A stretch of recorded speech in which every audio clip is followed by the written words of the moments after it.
How much of the Bible is actually historical? Now, beyond the miracles and creation stories, can the historical narratives that it spins actually be grounded in evidence? Just how much evidence do we have for and against the stories in the Bible? And has the biblical account ever changed? I am Thomas Westbrook, and I have been obsessed with biblical history and archaeology for well over a decade. Come with me and we will explore what archaeologists and historians have actually found to see if it confirms or debunks the stories in the Bible. We'll explore ancient texts and talk to experts in the field, and I think we'll have a bunch of fun and maybe learn some things that might surprise you.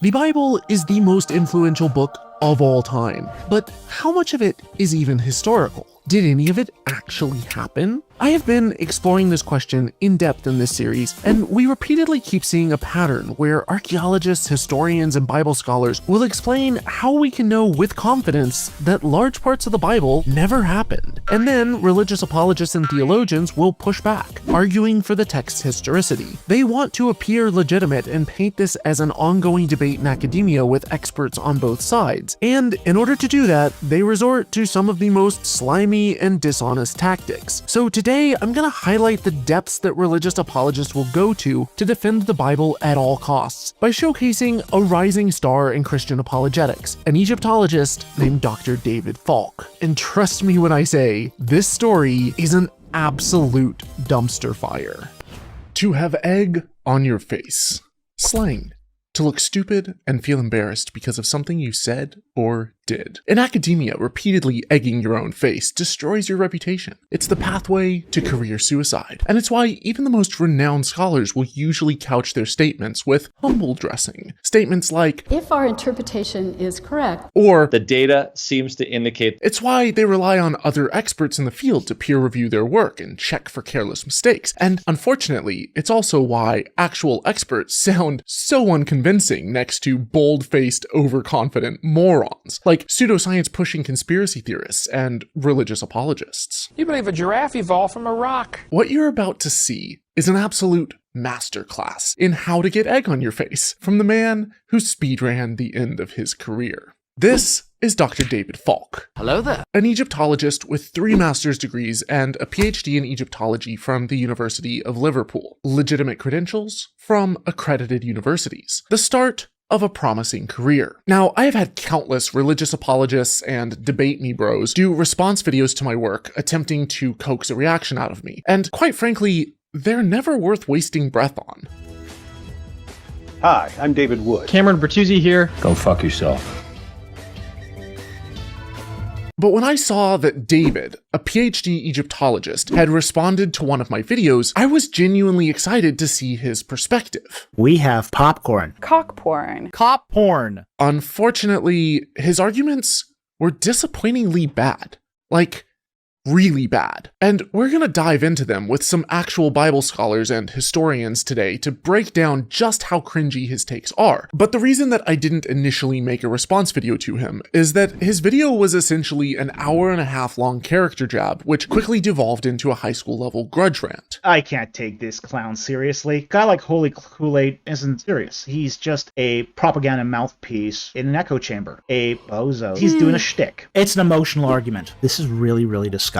I mean, even the name is suggestive that he's not someone to be taken all that seriously. That was just a hit piece. What would we expect from a historical amateur? This is a polemic. Really cringeworthy. These are not serious objections. Very, very disingenuous through ignorance or incompetence. I'm not sure which. He doesn't care one bit if he gets it right or true. All he cares about is playing to his audience. It's despicable, appealing to that echo chamber. This is sort of a social psychological manipulation. It's meant to play to an audience. It is intellectually dishonest and morally reprehensible. So for the last couple of years, I pretty much entirely ignored him. My ego just isn't that fragile, and as you'll soon see, Falk basically destroyed his own career in academia without me so much as lifting a finger. Over time, Falk's YouTube YouTube presence has continued to grow, and he's continuously slandered legitimate scholars, spread misinformation, and is now the favorite go-to scholar of other apologists like Inspiring Philosophy. Welcome back to the channel, Dr. Falk. It's so good to have you back. So I thought it was about time to highlight some of the incredibly slimy and dishonest tactics used by Falk and other apologists to show you exactly why scholars don't take religious apologists like him seriously. Number 1. Misrepresenting the positions of other experts. This is William Dever, one of the most widely respected biblical archaeologists in the world, the director of the Albright Institute in Jerusalem, with a PhD from Harvard and over 50 years experience directing and excavating some of the most important dig sites in Israel. Dever has crossed paths with every major biblical archaeologist across multiple generations. So when he says, of the 31 sites said in the biblical narratives to have been taken, that is, overrun or conquered by invading Israelites, only 2 or 3 show any sign of destructions at the requisite Lake Bronze Iron One age transition. To make a long story short, today not a single mainstream biblical scholar or archaeologist any longer upholds biblical archaeology's conquest model. Not one. Falk knows that Dever knows what's up, and Dever's credentials and academic reputation are impeccable. But in order to defend the historicity of the Bible, Falk has to counter this. So he does so like this. This is more or less an older video of Bill Dever. Unknown to most people in my audience, Bill Dever and I are actually friends. We are actually conference buddies. When we go out to meet at conferences, particularly at Azor, him and I will often, share a coffee together. We've talked a lot, and he has softened a lot on these opinions. He's not so much the minimalist as he used to be. Now, this is not a new tactic. Apologists have been lying about scholars having a change of heart for centuries, and it's usually hard to falsify, like when they lie about Darwin or Stephen Hawking having deathbed conversions. Unfortunately for Falk, Dever is still very much alive. So much so that he had just given a new lecture at one of his last public appearances only a couple years before Falk's video. And did he have a wild new change of tune? I looked at the archaeological evidence first and then at the biblical text, and here is the bad news. It's mostly fiction. The book of Joshua is almost entirely fictitious. Of the 30 or more sites that are said in the books of Joshua and Numbers to have been destroyed, there is no evidence that a single one of them was destroyed by any oncoming Israelite forces. He still has minimalist leanings. I mean, I'm not going to paint it otherwise. But he now sees that, say, the Conquest is not so black and white as he originally presented it. When you look at all of the archaeological evidence, all the way from the Egyptian Delta up through Jordan and into the West Bank and to Israel proper, there is simply no archaeological evidence in support of a unified military conquest, and a great deal of evidence against it. Now, I tried reaching out to Dever through multiple avenues, and he is extremely hard to get a hold of, so I sent this video instead to a number of scholars to get their takes on it. So this is remarkably disingenuous. Bill has really not softened at all when it comes to the conquest model. Receipts. Scholarship is not. I had a side conversation with him, and he's softening on this. Great. That doesn't work. You have to engage with the recent publications. Like, receipts, my guy. And the most damning evidence that Falk is entirely full of crap here is that a year and a half after Falk posted this video, Dever released another publication. Surprise, motherfucker. And on page 146 of that book, on the conquest, he says, there was no statistically significant military conquest of Canaan in the 13th to 12th centuries BCE. The evidence is overwhelmingly in support of various indigenous origins models, emphasizing long-term social and cultural evolution from Canaanite to Israelite ethnicity. No mainstream biblicist or archaeologist any longer espouses the conquest model. Today, not a single mainstream biblical scholar or archaeologist any longer upholds biblical archaeology's conquest model. Virtually word for word, Dever has reasserted as recently as last year the very same position he has held for the majority of his career. Yeah, given this was 20 years ago, things have changed. Things have changed a lot. 20 years ago, I would completely agree with Dever that no mainstream archaeologist would have believed in an Israelite conquest. Today, that has changed. Today, you do find people who do believe in an Israelite conquest, and mainstream scholars. It's amazing what a few decades can do. In the 1990s, absolutely, I would definitely agree, you would not have found a single mainstream biblical scholar that would have said that there was an Israelite conquest. Today, the pendulum has shifted. Rather than talking about how Deaver has changed, now Falk is talking about how the field has significantly shifted to the point that there is a minority of scholars who think the conquest model is historical. But this is also wildly misrepresentative. There have always been scholars who have endorsed the conquest model. They're called apologists. They've been around the entire time. There is no pendulum swinging back and forth. As he even acknowledges, the consensus view, the majority of scholars still flatly reject the conquest model, and that includes Bill Deaver. So this is misrepresentative of the state of the field in multiple different ways. There are actually many Egyptologists who do believe in an exodus. There's a large number of Egyptologists who are not fundamentalist Christian, but are devout Muslims. Many devout Muslims believe in an exodus. That's a bizarre claim. He's basically saying it's not because of Christian dogmatism that scholars, archaeologists believe in the Exodus. It's because of Muslim dogmatism. But misrepresenting a scholar's position is just the first tool in the apologist toolkit. When clashing with the academic consensus, rather than presenting a case against it, gathering evidence, and submitting it for peer review, like pretty much all the rest of scholarship does, David instead takes to his YouTube channel to publicly deface the character and credibility of anyone who disagrees with him. Even people in fields where Falk has zero expertise, like biblical scholarship. Dan McClellan lies frequently. You are a pathetic, bitter clown. Evangelicals deserve better than the question-avoiding ramblings of a washed-up, vindictive clown. And what about this guy?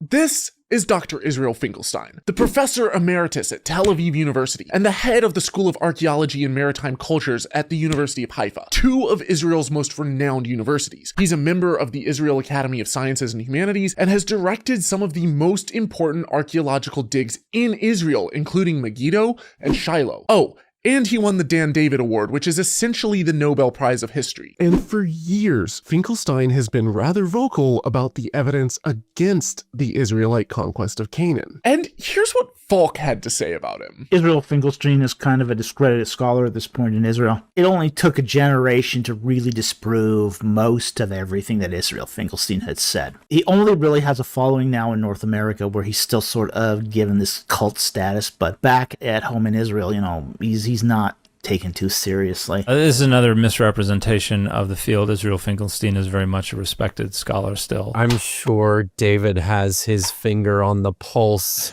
of the archaeological community in Israel. But can I just say pot, meat, kettle here? It's like, seriously, for this guy to be calling out Israel Finkelstein as a discredited, a disgraced scholar, David, do you have any self-awareness? To try to suggest that Israel Finkelstein is not taken seriously anymore. Ridiculous isn't even the right word. The man has forgotten more about biblical archaeology than David, I think, could hope to ever learn. In addition to his best-selling books, Israel Finkelstein has published over 120 peer-reviewed papers in over 60 academic journals in multiple languages. And these are some of the best journals in the field of archaeology. We'll take a look at Falk's portfolio in a minute for contrast, but Finkelstein has also participated in over a dozen major excavations, most of which he's led, some of them lasting for decades, which, according to his CV, is a dozen more than Falk has. He kind of pushed the biblical minimalism envelope a bit too far. And it was only a matter of time before David pushed the envelope of his smear tactics a little too far. When asked about the work of Oxford PhD, BBC presenter, and the professor of Hebrew Bible and Ancient Religion at the University of Exeter, Francesca Stavrakopoulou, David had this to say about her. We have Francesca Stavrakopoulou, who's a well-known skeptic. What are your thoughts on Francesca Stavrakopoulou's work? Okay. Now that would be difficult to pronounce if you didn't know how to do it. Stavrokopoulou.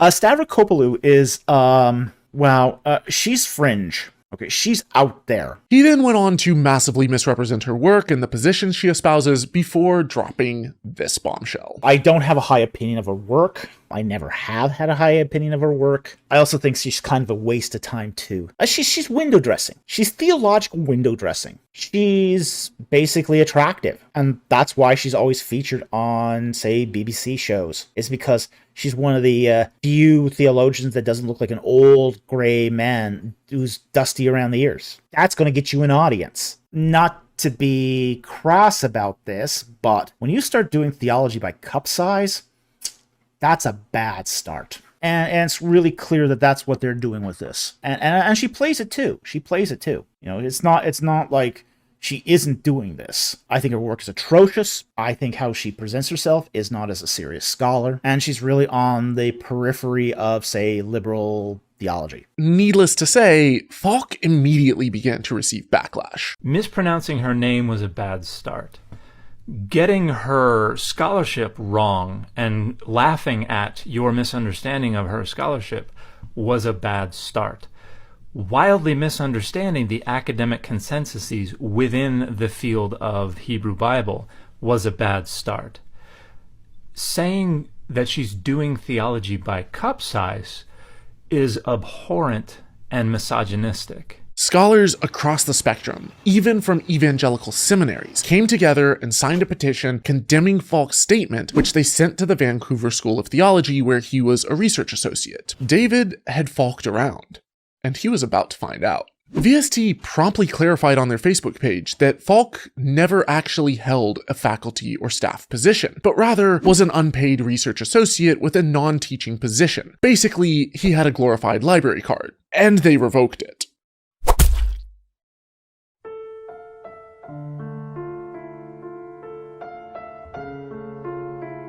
Feeling the heat, Falk defensively posted a half-assed non-apology before doubling down on his statement. You would think that an apologist would be better at apologizing. His producer, Kiara Falk, who doubles as his wife, was quick to defend his misogyny. Stavrokopoulou is a tenured professor. Any man that doesn't tell her to button up her blouse and start using her brain is a misogynist.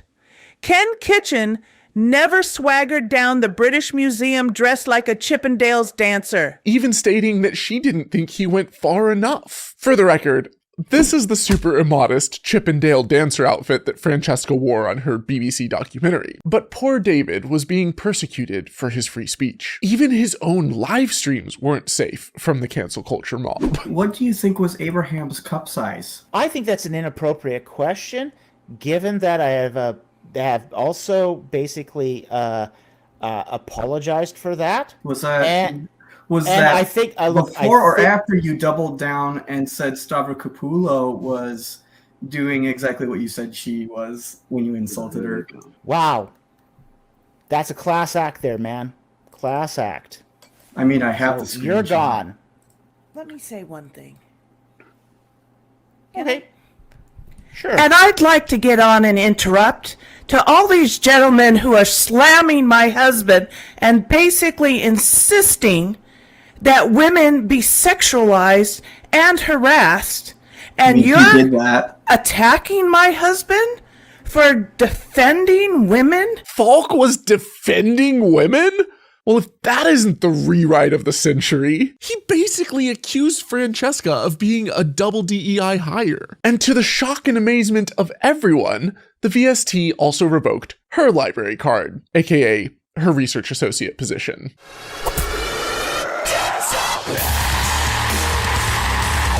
Now, at this point, I wish that I could say that Falk apologized, learned from his mistakes, and took some time for introspection. Maybe to reflect on the fact that if Oxford and Exeter actually did theology by cup size, he would have tenure by now.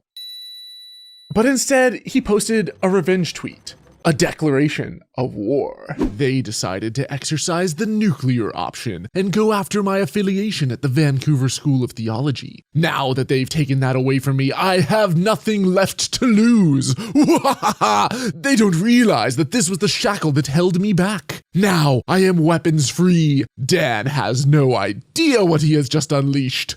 This isn't even his final form. Now, had he not been so dishonest, smug, and misogynistic, and if he wasn't now being propped up by massive apologist channels, I probably wouldn't have made this video. I mean, it feels kind of mean punching down and making a video that's gonna end his entire non-career. But going back and watching his response video to me, I couldn't help but notice example after example of glaring hypocrisy. For instance, I called him a fringe scholar. He's a rare breed of fringe Egyptologist based on the many fringe positions that he's espoused on his public channel and elsewhere on YouTube. At this point, I still hold to a universal flood, and I do affirm a historical Adam and Eve. And this visibly pissed him off. And I'm not a fringe Egyptologist.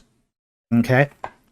Let's set that record straight. But then he turns around and calls an accomplished, well-respected mainstream scholar fringe? Stavrokopoulou is, she's fringe. Okay, she's out there. I am not a fringe Egyptologist. My Egyptological work is entirely mainstream. What Egyptological work? Since his PhD dissertation, Falk has almost no peer-reviewed publications. He had a chapter in a book writing the coattails of his mentor, the religious apologist James Hoffmeyer. He had a 4-page article in the Biblical Archaeology Review, which is more of a popular magazine than a strictly academic journal. Seriously, it has an impact factor of 0.03 and is ranked 26,623 out of 27,955 journals. And even that article was mostly pictures and Bible verses. He wrote 7 pages for a book put out by Baker Publishing Group, which is a publishing company focusing on Christian education, missions, and ministry. Oh, and worst of all, he sought out predatory publishers to get his work published. He accused me of not knowing how to tell the difference between a reliable and unreliable source because I showed a clip from a documentary on a well-respected scholar's book, which happened to be featured in the History Channel. If you're an archaeologist, you can judge the sources. Holy Koolaid is completely unable to judge the sources because he doesn't have the requisite education to do that. I've been critical of the History Channel in the past in this same series. I'm baffled. Meanwhile, literally 2 minutes before this, in your response video, you cited the channel responsible for ancient aliens to make the case for another extremely spurious miracle hailstorm in which God intervened on Easter Monday almost a millennium ago to slaughter nearly 1,000 soldiers. Which is why, in the very next sentence, I critiqued the documentary's claim rather than taking it at face value. That's a bit of an overstatement by the History Channel. Yet despite accusing me of not knowing how to spot a credible source, I need to re-emphasize this. Falk literally sought out predatory journals to get his work published. For anyone not in the know, trustworthy academic journals are free to publish and are subscription-based. Their customers are universities, libraries, and research institutions, so they have an obligation to fact-check everything meticulously. Predatory journals, by contrast, will bombard graduate students and recent PhDs with offers to publish their work for a fee. They have the appearance of legitimacy, but are for vanity only, are not peer-reviewed, and will publish anything you pay them to publish. As was made abundantly clear when David Mazieres and Eddie Kohler submitted a paper to one of them titled, "Get Me Off Your Fucking Mailing List." It had an abstract, an introduction, charts, and even a summary. And the predatory journal published it! If you're an archaeologist, you can judge the sources. Boy, how embarrassing! And the funniest part about this is that in Falk's critique of the History Channel documentary, he completely misrepresents the source material in exactly the same way that he was accusing them of doing. It's interesting that they use a piece of the History Channel here, because the History Channel is not actually reading from the archaeological report. Because on volume 3, the very volume they're showing there, page 17, it talks about the late Bronze Age destruction layer that they found. It is kind of embarrassing to watch someone who claims to be an expert be so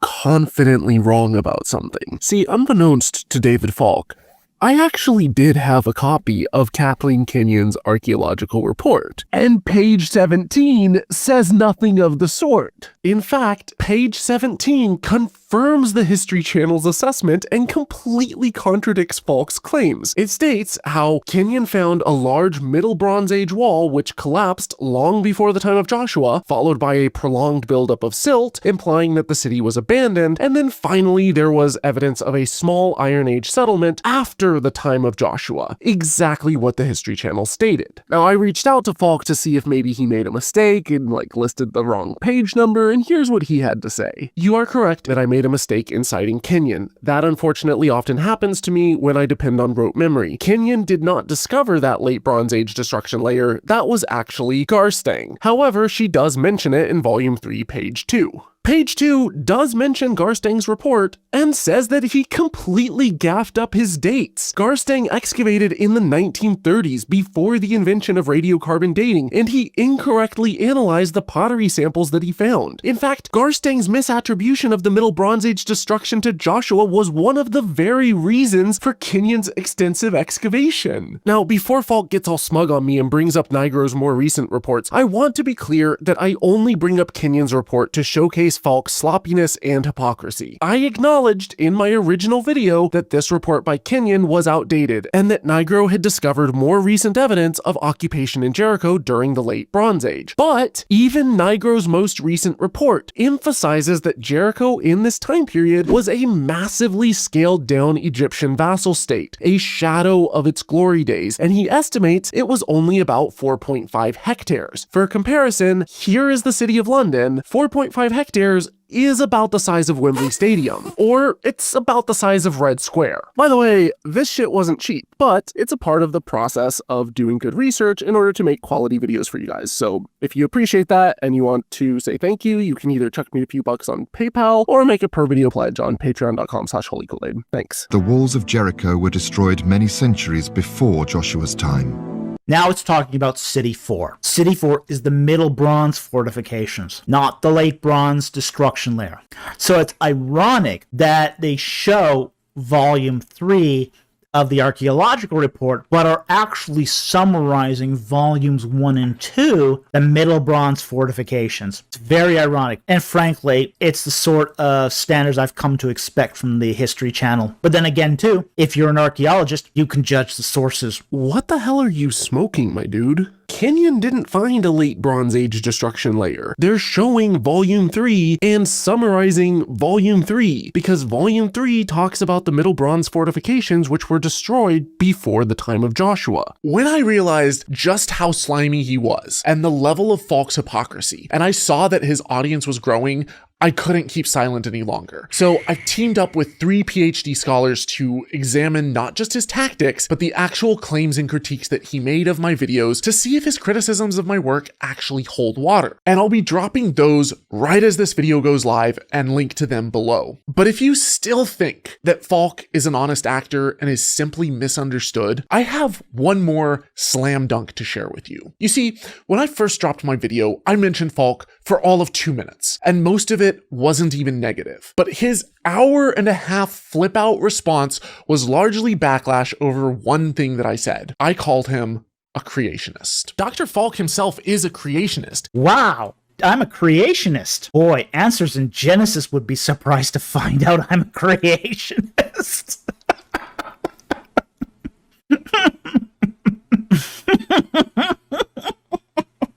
I am not a creationist. Yeah, Holy Kool-Aid here is just calling me a creationist as a ad hominem attack. How does this support his argument one bit to call me a creationist? It doesn't. It's an irrelevant piece of information that's not even true. I am not a creationist. What can you say about this other than, he hasn't done his research? He hasn't researched me. He doesn't know anything about me. He just knows I'm a Christian and, brands me as creationist. Good work, Holy Kool-Aid. Nicely done. I don't know where he gets that from. As someone attempting a career in academia, Falk knows that creationism is pseudoscience, and he doesn't want to be seen as fringe. I'm not a creationist. He's doing these ad hominem attacks to debase what I say. If this is the best he can do, wow. His argument is pretty weak. Pretty weak. I'm not a creationist. Methinks he doth protest too much. You know, he's pulling that out of thin air, and it's hard to take that seriously. It's slandering me by calling me a creationist. He doesn't care one bit if he gets it right or true. But his audience are largely creationists, so he rides the line between creationism and belief in evolution, saying things like, I am not a creationist. I'm not an evolutionist either, but I'm not a creationist. Which really gives me Candace Owen vibes. I'm not a flat earther. I'm not a round earther. Actually, what I am is I am somebody who has left the cult of science. But when he's speaking to a Christian audience on an evangelical channel, his mask comes off, revealing who he really is. This was him just 6 months before I made my video. Now, I don't have it in for creationists. I'm a creationist myself. I am not a creationist. I am not a creationist. I'm not a creationist. I'm not a creationist. I'm a creationist myself. You can say a lot of things about me, Falk, but don't you dare tell me that I haven't done my research. He hasn't done his research. What? What the fuck? So, you tell me. Is Falk an honest scholar going wherever the truth leads? Or is he slimy and dishonest, speaking out of both sides of his mouth, depending on who he's talking to? Massive thank you to Dan, Josh, and Kip for helping me with both of these videos. They are absolute legends. I've linked to all of their channels below, so make sure that you go check out their work, subscribe to them, and let them know that I sent you. The Israelite Exodus and Conquest of Canaan is possibly the grandest narrative in the entire biblical Old Testament. But over the last century, the region of the world where this is supposed to have occurred has become the most thoroughly excavated and studied, and nearly every mainstream archaeologist today now rejects the Exodus and Conquest story as almost entirely fictitious, which means religious apologists have their work cut out for them when attempting to defend the literal inerrancy of this Bible story. But boy do they try. So today, I thought that we could take a look at some of their best arguments. To do that, I've teamed up with two Bible scholars, Dr. Kip Davis and Dr. Dan McClellan, and an Assyriologist, Dr. Josh Bowen, in order to dissect the arguments of a Christian apologist and Egyptologist named Dr. David Falk, to see if any of the apologists' arguments actually hold water. Anyone who grew up in church knows the story of the Exodus. Israel enslaved in Egypt. Moses is like, "Yo, Pharaoh, Let my people go." Plagues, the Red Sea parts. 2 million slaves, flee. Egypt's army, drowned. 40 years of tumbling through the desert, then invasion. The ragtag Hebrew army serves the Canaanites a heaping helping of genocide. They exterminate the inhabitants of over 300 cities before claiming the land of Canaan as their own. The problem is, when you look at all of the archaeological evidence, all the way from the Egyptian Delta up through Jordan and into the West Bank and to Israel proper, there is simply no archaeological evidence in support of a unified military conquest, and a great deal of evidence against it. In my episode of Nothing Fails Like Bible History on the Conquest of Joshua, I briefly discussed the lack of evidence which you would expect to find had there been such a widespread ethnic cleansing and cultural replacement by an invading force. In order to grapple with this reality, Christian apologists and theologians have to completely reinterpret the text using some pretty elaborate mental gymnastics. The numbers are all figurative. It was a smaller invading force. The towns were smaller than described. Most of them weren't actually destroyed. The people weren't exterminated, they were displaced, and so on. A while back, a Christian apologist and Egyptologist named Dr. David Falk responded to one of my videos using every one of these tactics. So today, I've recruited the help of 3 scholars to explore his claims and see if any of them hold water. And I'm not afraid of holy Kool-Aid, not one bit. You will be. You will be. In my video, I talked about how Joshua and the Israelite army are commanded to totally exterminate the inhabitants of Canaan. One of the things that Holy Kool-Aid is going to do is he is going to emphasize the word totally. You know, you must destroy them totally. Well, one of the things is that totally is not in the Hebrew text. It's a translation. It's a translation of the term harem. The idea that you must destroy utterly or totally. This is a problematic approach, not only to this verb, but to this context, because he says totally is not in the Hebrew, but the Hebrew uses a specific verbal construction called the paronomastic infinitive, where you have the verb form twice, once in the infinitive absolute and then once in a conjugated finite form. And here the infinitive and the finite form are both in the hifil, which is the causative stem. That is usually used to emphasize the certainty with which something will happen, or to emphasize the severity of something happening. So translating totally destroy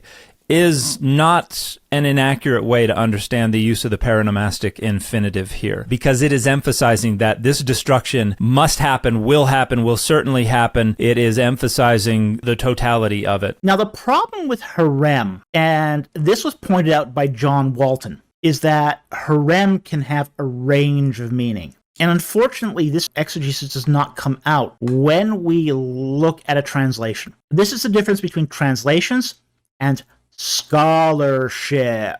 A translation will probably take what the translators think is the most likely translation, but scholarship looks at what is the best exegesis, which is how do we interpret these texts. And harem has a range of meaning, from banish to forbidden to destroy. And any one of these meanings could be applicable when we talk about a passage like Deuteronomy 7:1-2. You must banish them, or they are forbidden to you. The thought that John Walton had was many of these passages were not so much destroying totally, but to drive them out. Drive the Hittites, the Amorites, the Canaanites out of the land. The texts in Joshua where this word appear have defined it for us. Like, we don't even have to work that hard. Just look at Joshua chapter 10. The text describes the Haram in very specific terms of Eglon. He says, every living thing that was in it on that day, he made a Cherem offering, like everything he did in Lachish. At Hebron,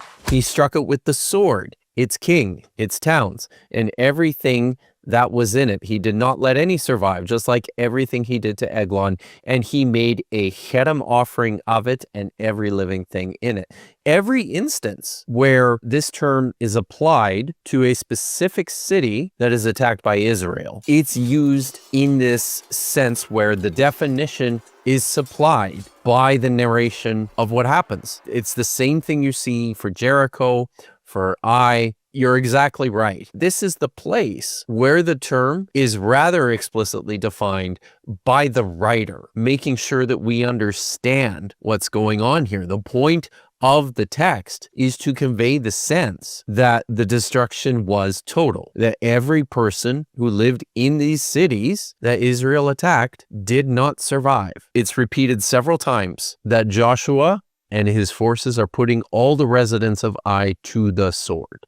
This is a slaughter. And again, the utterly destroyed, that is just, utterly is not in the text. Destroyed is harem. Again, that's banish, drive out, or destroy. Any one of those could be the option there. Look it up in a Hebrew lexicon. Look it up in one of these. This is a theological dictionary of the Old Testament. You are not going to find any text where to banish or to drive out is ever an optional gloss for the verb haram. You're just not going to find it. To beat off this dead horse even further, you've got the story of the Gibeonites, who, knowing that Israel was wiping out all of the inhabitants of the land, dressed up in rags and carried moldy bread, pretending to be from a faraway land, in order to trick the Israelites into promising to spare them. The whole point of the Gibeonites is that they go, shit just got real. Here come the Israelites, and they're going to annihilate us. Yeah, like everybody else. Why didn't they leave? Shouldn't they just leave? That was the merciful thing, right? That's what they should have. They should have been like, yes, we can just leave. No, they do this elaborate ruse, right? They pretend to be from a far off city so that they get a treaty, knowing that Israel will honor that treaty. That's the whole point of the narrative. That's what makes this such an anomaly, is that people aren't giving up. They're not giving up. They are fighting. Did you think that they just knocked and everybody opened the gates and said, we surrender? No, Right? The narrative itself is saying they're putting up a fight. In my video, I then listed off 9 cities that Joshua is said to have exterminated. In an attempt to explain why these cities lack major destruction layers from this time, Falk then pulled this card. Of that list of cities that Holy Koolaid just named, only one of those is destroyed with fire. The other are haremmed, but they are not destroyed with fire. Only that last one, Hatzor, is destroyed with fire. Wrong. 3 of them are explicitly said to have been burned to the ground. But this is a completely irrelevant red herring because an entire city doesn't need to burn to the ground in order for there to be evidence of its destruction, ethnic cleansing, or cultural replacement. In a lot of places, which are mentioned to have been destroyed by the Israelites, there's a continuity of Canaanite culture that just continues through this period. There's other sites, such as which appear to have been abandoned at the time that the conquest took place. The point is that there are inconsistencies in the text in terms of how the description of destruction aligns with what we see in the archaeological record. If there's this wholesale replacement of population, Israelites coming in and driving out the Canaanites, just pushing them all out of the way. This is still something that we should be able to detect and identify, even if we don't see massive destructions of a city in some of the layers. You should see this reflected in pottery or maybe even in some of the architecture or the artifactual remains. If the argument here is that these cities weren't destroyed in a way that would leave material indicators or that would be invisible to the archaeological record, I think that relies on his notion that Cherem does not refer to complete and total destruction, but the population, the presence of people in these cities before and after is also going to be a pretty significant indicator of whether or not an actual genocide has successfully been accomplished. And so if the argument is that if they weren't destroyed with fire, then we can't say for sure that they were not conquested or the prophecy or the command was not fully carried out. I don't think that's supported. All the cities were fenced with high walls, gates, bars, beside unwalled towns, a great many, and we utterly destroyed them. The question is, what is the them? This is where a competent Bible scholar versus a hobbyist, amateur, really shows a difference. All these cities were fortified with high walls, gates, and bars, besides a great many unwalled towns. And we utterly destroyed them, verse 6, as we did to Sihon, king of Heshbon, utterly destroying the men, women, children of every city. What is the them? Because what Holy Koolaid wants to do here is make the case that the cities themselves were completely destroyed, razed with fire, so that there are destruction layers. Nope. As I just stated, an entire city doesn't need to burn to the ground in order for there to be evidence of its destruction, ethnic cleansing, or cultural replacement. The problem is that the them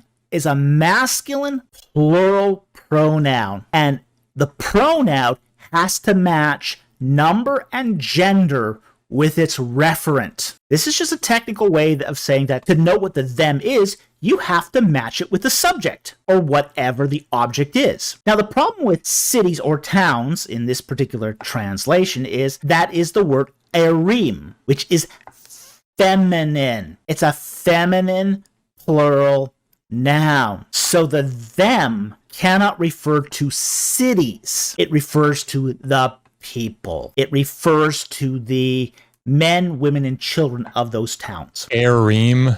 Erim. If you're going to get really pedantic and like talk down to people that have never claimed that they know the Hebrew language, fucking learn to pronounce the Hebrew words yourself. He's flexing. This is Falk flexing. I don't think it's the flex that he wants it to be, because does this help his case to set the focus on the referent of the verb for total annihilation being the people as opposed to the cities? Does that somehow, like, what's he gaining through that? I don't know. That seems bad to me. Here's the position, just to make it abundantly clear that I think all three of us are espousing here. Destruction layers do not require city being burned. Destruction layers do not require massive amounts of citywide destruction of structures. There's a whole article about this by Kramerman. Is that who it is? Yeah, Kramerman. And he talks about what the different kinds of destruction layers are. Like, it's everybody watching should just go read that article. I mean, it's really useful. So things like dead bodies are not required in order to have a destruction. Like, anyway, the position I think that we're all espousing here is that the idea that if the text is correct, that the 60 cities in Transjordan of Sihon were taken by the Israelites, there are some things that you would expect to see in the archaeological record, and we don't see them. That's the point. Furthermore, if we legitimately understand the text to be saying that the people en masse are to be wiped out, be they killed or driven away, is irrelevant, honestly. You expect to see some things in the archaeological record that we don't see, and that's why archaeologists hold this position. I am getting the sense from this presentation already that Holy Kool-Aid is not so much following what the Bible says, but an interpretation or a impression of what the Bible says about the Israelite conquest. As the kettle sent to the pot. There's no such thing as what the Bible says apart from an interpretation of what the Bible says. All reading is interpreting, so nobody has any choice but to interpret. The text is not actually saying that the cities themselves, the walls, the gates, the houses, the occupation zones were destroyed. It's not saying that. It is saying that it was the people who were driven out. And this sort of makes sense. And the reason this makes sense is because the Israelites are coming into the land to occupy it. They're not there to conquer it, per se. They're not just there to destroy and pillage it. They're there to re-inhabit it. They want to inhabit it, move into the houses, and set up home. So they're not going to destroy cities unnecessarily. They're going to capture cities. And we see this in Deuteronomy 3, verse 4, the verse just before this one. Context matters. Where the verse says, and we captured all his cities at this time. The verb is lakad. Lakad means to capture or seize. So they captured these cities to occupy them. They didn't destroy them with fire. They captured them to inhabit them. If we look at Joshua 8:19, and this is just doing like 7 seconds of research. And the men in ambush rose quickly from their place, and when he had stretched out his hand, they ran and entered the city. This is about the city of Ai. They ran and entered the city, and they lachaded it. They captured it. And then it says, and they set it on fire. So this idea that captured means they had to then use it, it just doesn't work with 6 seconds of lexicography. Because that's what I heard him saying. Look, they seize it here. Yeah. And so that means that they're going to use it. They didn't destroy them with fire. They captured them to inhabit them. That just doesn't work. Now, in time, they started demolishing them and rebuilding them during the Iron Age. But that sort of occupational destruction isn't the same as a conquest. That's more like gentrification, where you buy it properly, demolish it, and rebuild it to the way you like it. That's what we see. You're going to see at Jericho during the Iron Age, and potentially, possibly, throughout the Levant. The question is, was there continued occupation? Was there conquest? Was the city taken over and fully occupied by the invading force, and only later did they make decisions to rebuild it? Or do archaeologists suggest that it was destroyed, some small groups of people later made their way into this occupational vacuum to squat, as Deaver says, only for later larger populations who are looking for a new place to live come in and say, well, we got to rebuild this so that we can occupy it as an actual civilization, as an actual full-size population. The latter is what the archaeology indicates. This is just trying to renegotiate a way to understand the archaeological data in a way that allows the conquest to still sound historical. I then pointed out in my video that we're not dealing with a handful of towns here. The Book of Joshua lists over 300 cities where destruction and ethnic cleansing is said to have taken place. And here, Falk completely missed my point in a way that feels almost deliberately obtuse. Actually, that's not an unreasonable number. Hundreds of cities would have been in Levant. Because when we look at, say, the toponym lists and toponym is a fancy word for place names, of, say, Tutmosis III or Ramses II, we see hundreds of names being listed. Even Ramses III has hundreds of names listed on the toponym list. 309? That's not an unreasonable number. So, if this had been a fictitious mythologizing of the Israelite conquest, we might expect a much smaller list. But the fact that it includes all 309 towns, Holy Koolaid here has probably unwittingly shown another proof for the Israelite conquest. Wow. Thank you, Holy Koolaid. You've done a service to biblical scholarship. The point is not that there couldn't have been 300 cities, towns, and villages in this area. It's that destruction and genocide of this scale would leave evidence in the archaeological record. And that is not something that Christian apologists want to address. Why would we have to address the 300 cities? Because they weren't destroyed, they were captured. They were occupied. Again, we take the biblical text on its own merits, not what you say it to be. The fact is that the Bible claims that most of these cities were captured for Israelite use. That's not the same of having them destroyed. You're not going to find destruction layers at most of them, because that would defeat the entire point of capturing them. This is a silly argument. And this is ignoring the population data, the inhabitation data, and he wants to focus just on Deuteronomy and say, see, it wasn't saying they were killing everybody, which ignores the statement in Deuteronomy 2 that they left no survivors. But if you look in Joshua, it says that in the whole area they killed everything that breathed and they left no survivors, and no one was left alive. That kind of genocide would leave evidence in the material record. If these cities are just continually inhabited and there's no indication of any kind of change, then that precludes either everybody being run out and an entirely different ethnic group just deciding to occupy them, or the killing of everybody, which is what is very clearly indicated in the text. So he's just retreating from and trying to dodge the data by throwing up these weak apologetic deflections. We wouldn't expect them to be destroyed, because harem doesn't necessarily mean destroy. It can mean destroy. Harem can also mean to banish and drive out, or to be forbidden. Again, you have to understand the language when you approach the text. Understanding the language is paramount. You cannot understand the text unless you understand the language. And the language here has great semantic range. So, again, somebody who doesn't know anything about biblical studies and biblical Hebrew is going to make these mistakes. I think this is a pretty disingenuous and disrespectful, continual rhetorical dismissal of these arguments as just being based on ignorance of the Hebrew, because Falk is wildly misrepresenting both Deuteronomy and Joshua, both of which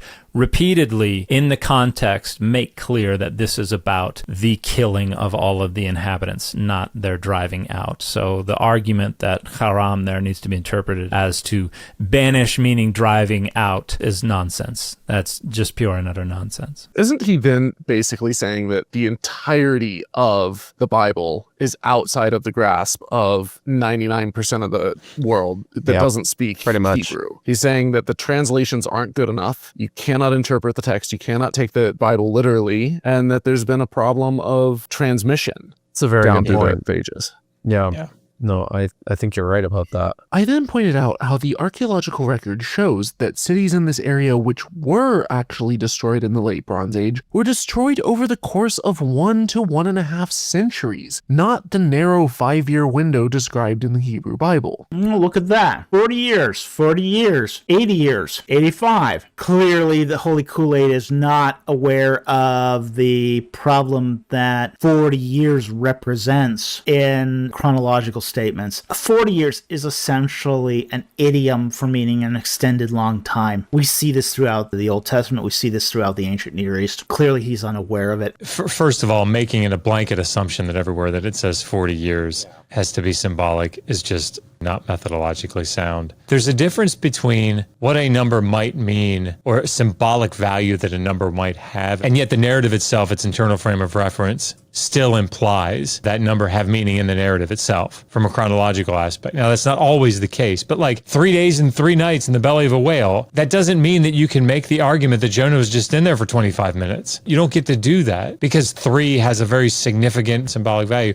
These things have to be taken on a case-by-case basis, and you have to make very good arguments for why that should be the case. And just what exactly is the context here? Well, in the Southern Campaign, Joshua fights a battle against 5 kings, slaughters them, and then goes from town to town to town, destroying them, subjecting the populations to cherem, and it says, Joshua took Makkedah on that day. So it's like the same day that he killed all the kings. Joshua then slaughters the inhabitants of Libnah and takes the city of Lachish on the second day, immediately fights a successful battle against Gezer, and then hops over to Eglon and takes the city on that day. These seem to be happening on subsequent days, and at the end of this passage, it says here that Joshua took all these kings and their land. Here the word is pa'am echat, in one moment, at one time. The idea is that this is all just comprehensive, a singular campaign. The idea here seems to be that this was one campaign. It certainly doesn't support the notion that they took one part and then they regrouped and then years passed and then they went out on a separate campaign to take another part. It seems to be a single campaign. Later on in the northern campaign, it says that Joshua made war with those kings for many days, not many weeks or months or years.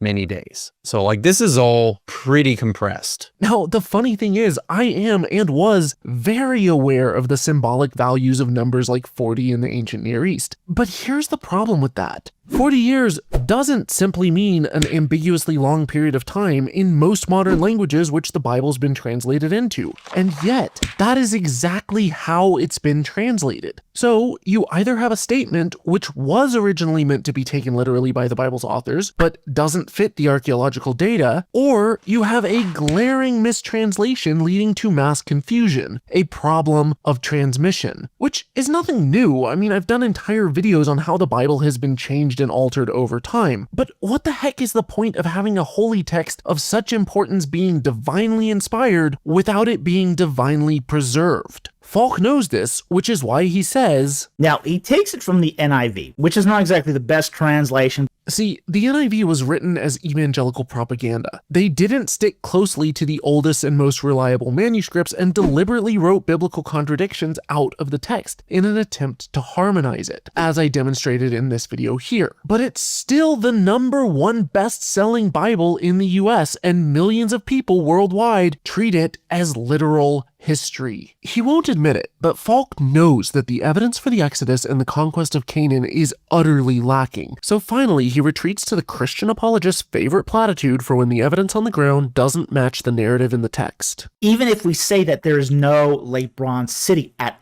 Tel, that's absence of evidence. Absence of evidence is not evidence of absence.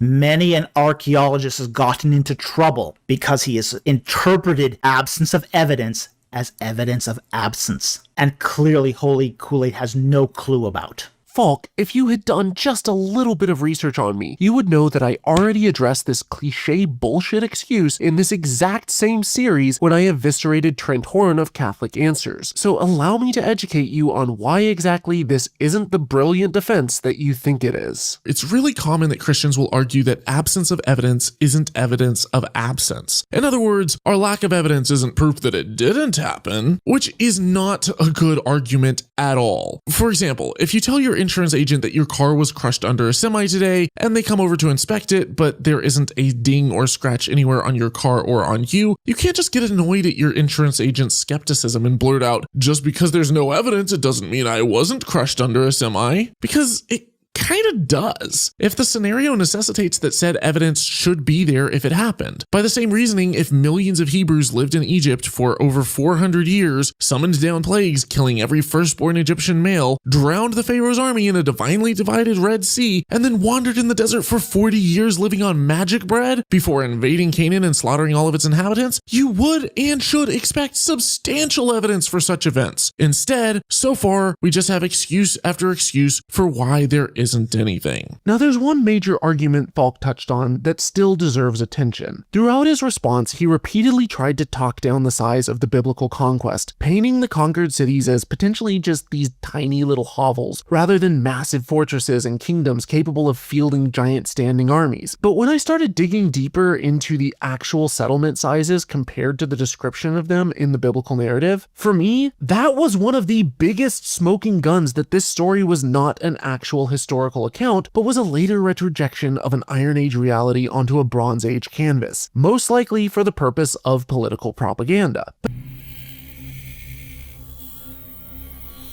The Bible has a major problem when it comes to archaeology. See, after the Israelite exodus from Egypt, the Bible describes their destination, Canaan, as a nightmare-fuel superpower. 7 nations mightier than Israel, armies like sand on the seashore with iron chariots, giants, walls reaching to the heavens. It's supposed to be so terrifying that even with 600,000 fighting-age men, Israel was wildly outnumbered and needed miracles from God just to survive, let alone conquer the land. But here's the problem. When archaeologists actually dig into late Bronze Age Canaan, that world simply isn't there. Instead of mighty kingdoms, we find ghost towns. Instead of vast armies, we find villages so tiny that their entire fighting force wouldn't fill a school bus. But rather than weighing my word against your pastor's, let's go straight to the sources. See, I have spent months scouring through over 100 archaeological reports, books, and academic publications, compiling the latest archaeological data on every identifiable site mentioned in the Bible conquest narratives. And in this video, we're gonna go through each location, Jericho, Bethel, Hatzor, Jerusalem, etc., and see just how big they actually were based on this archaeological evidence. Then we'll zoom out and look at the big picture to see if the Bible accurately describes Canaan in the late Bronze Age,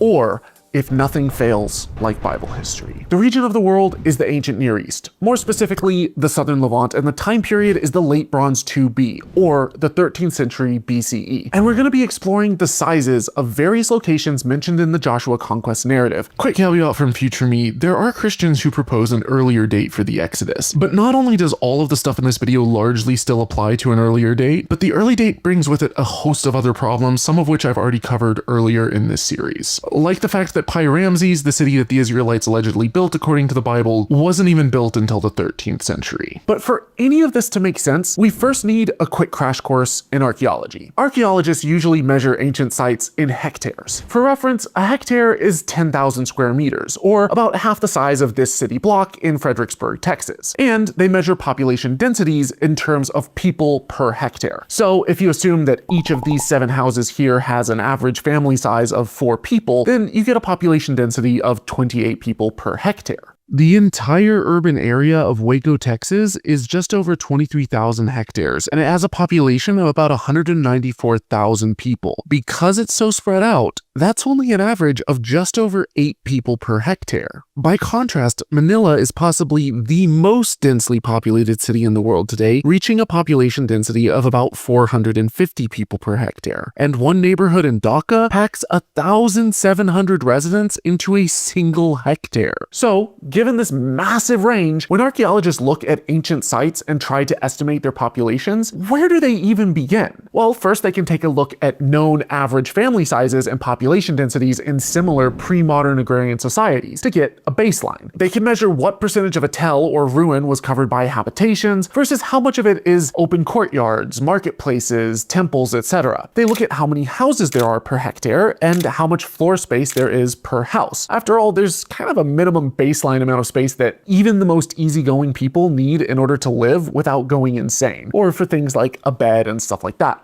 And then, if they're trying to get an upper bound maximum population estimate, they'll even measure things like the site's total grain and water storage capacity and how much food their fields and livestock could yield to see just how big of a population they could realistically sustain given the average human's minimum water and caloric requirements. As a general rule, in the ancient Near East, cities without walls tended to be more sparsely populated because they spread out into the fields, whereas fortified towns tended to cram their houses together inside walls and and even built houses with multiple floors. But after a century of excavations and thousands of in-depth analyses, archaeologists have found that as a general rule of thumb, the average Bronze Age Levantine city had a population density between 100 and 200 people per hectare. Now, there are a few slightly higher exceptions, and there were densely populated cities like Tel and Nazba later in the Iron Age, but even it only reached about 300 people per hectare across the entire 3.2 hectare site. And all of this creates a massive problem for Christian apologists, because most of the sites that we'll be looking at only occupied a tiny regional footprint. They need these biblical cities to match the biblical picture and at least be large enough to field standing armies as described in the Conquest of Joshua. The Bible gives exact census data for the Israelite army. Over 600,000 fighting age men. Add women and children to the mix, and it puts the number closer to 2 million people. About 40,000 of their troops crossed over the Jordan River to carry out the conquest. And it claims that the land that they were going into vastly outnumbered them. Now, the first problem that we have here is that the entire populations of the two Egyptian cities which different apologists claim that these 2 million Israelites left from were both way too tiny. So, the first thing apologists need to do is to drive up the size of one of these cities. To see just how they do this, I sat down with the archaeologist, author, and associate professor of classics and religious studies at the University of Iowa, Dr. Robert Cargill. I also spend a lot of time looking at individuals who attempt to take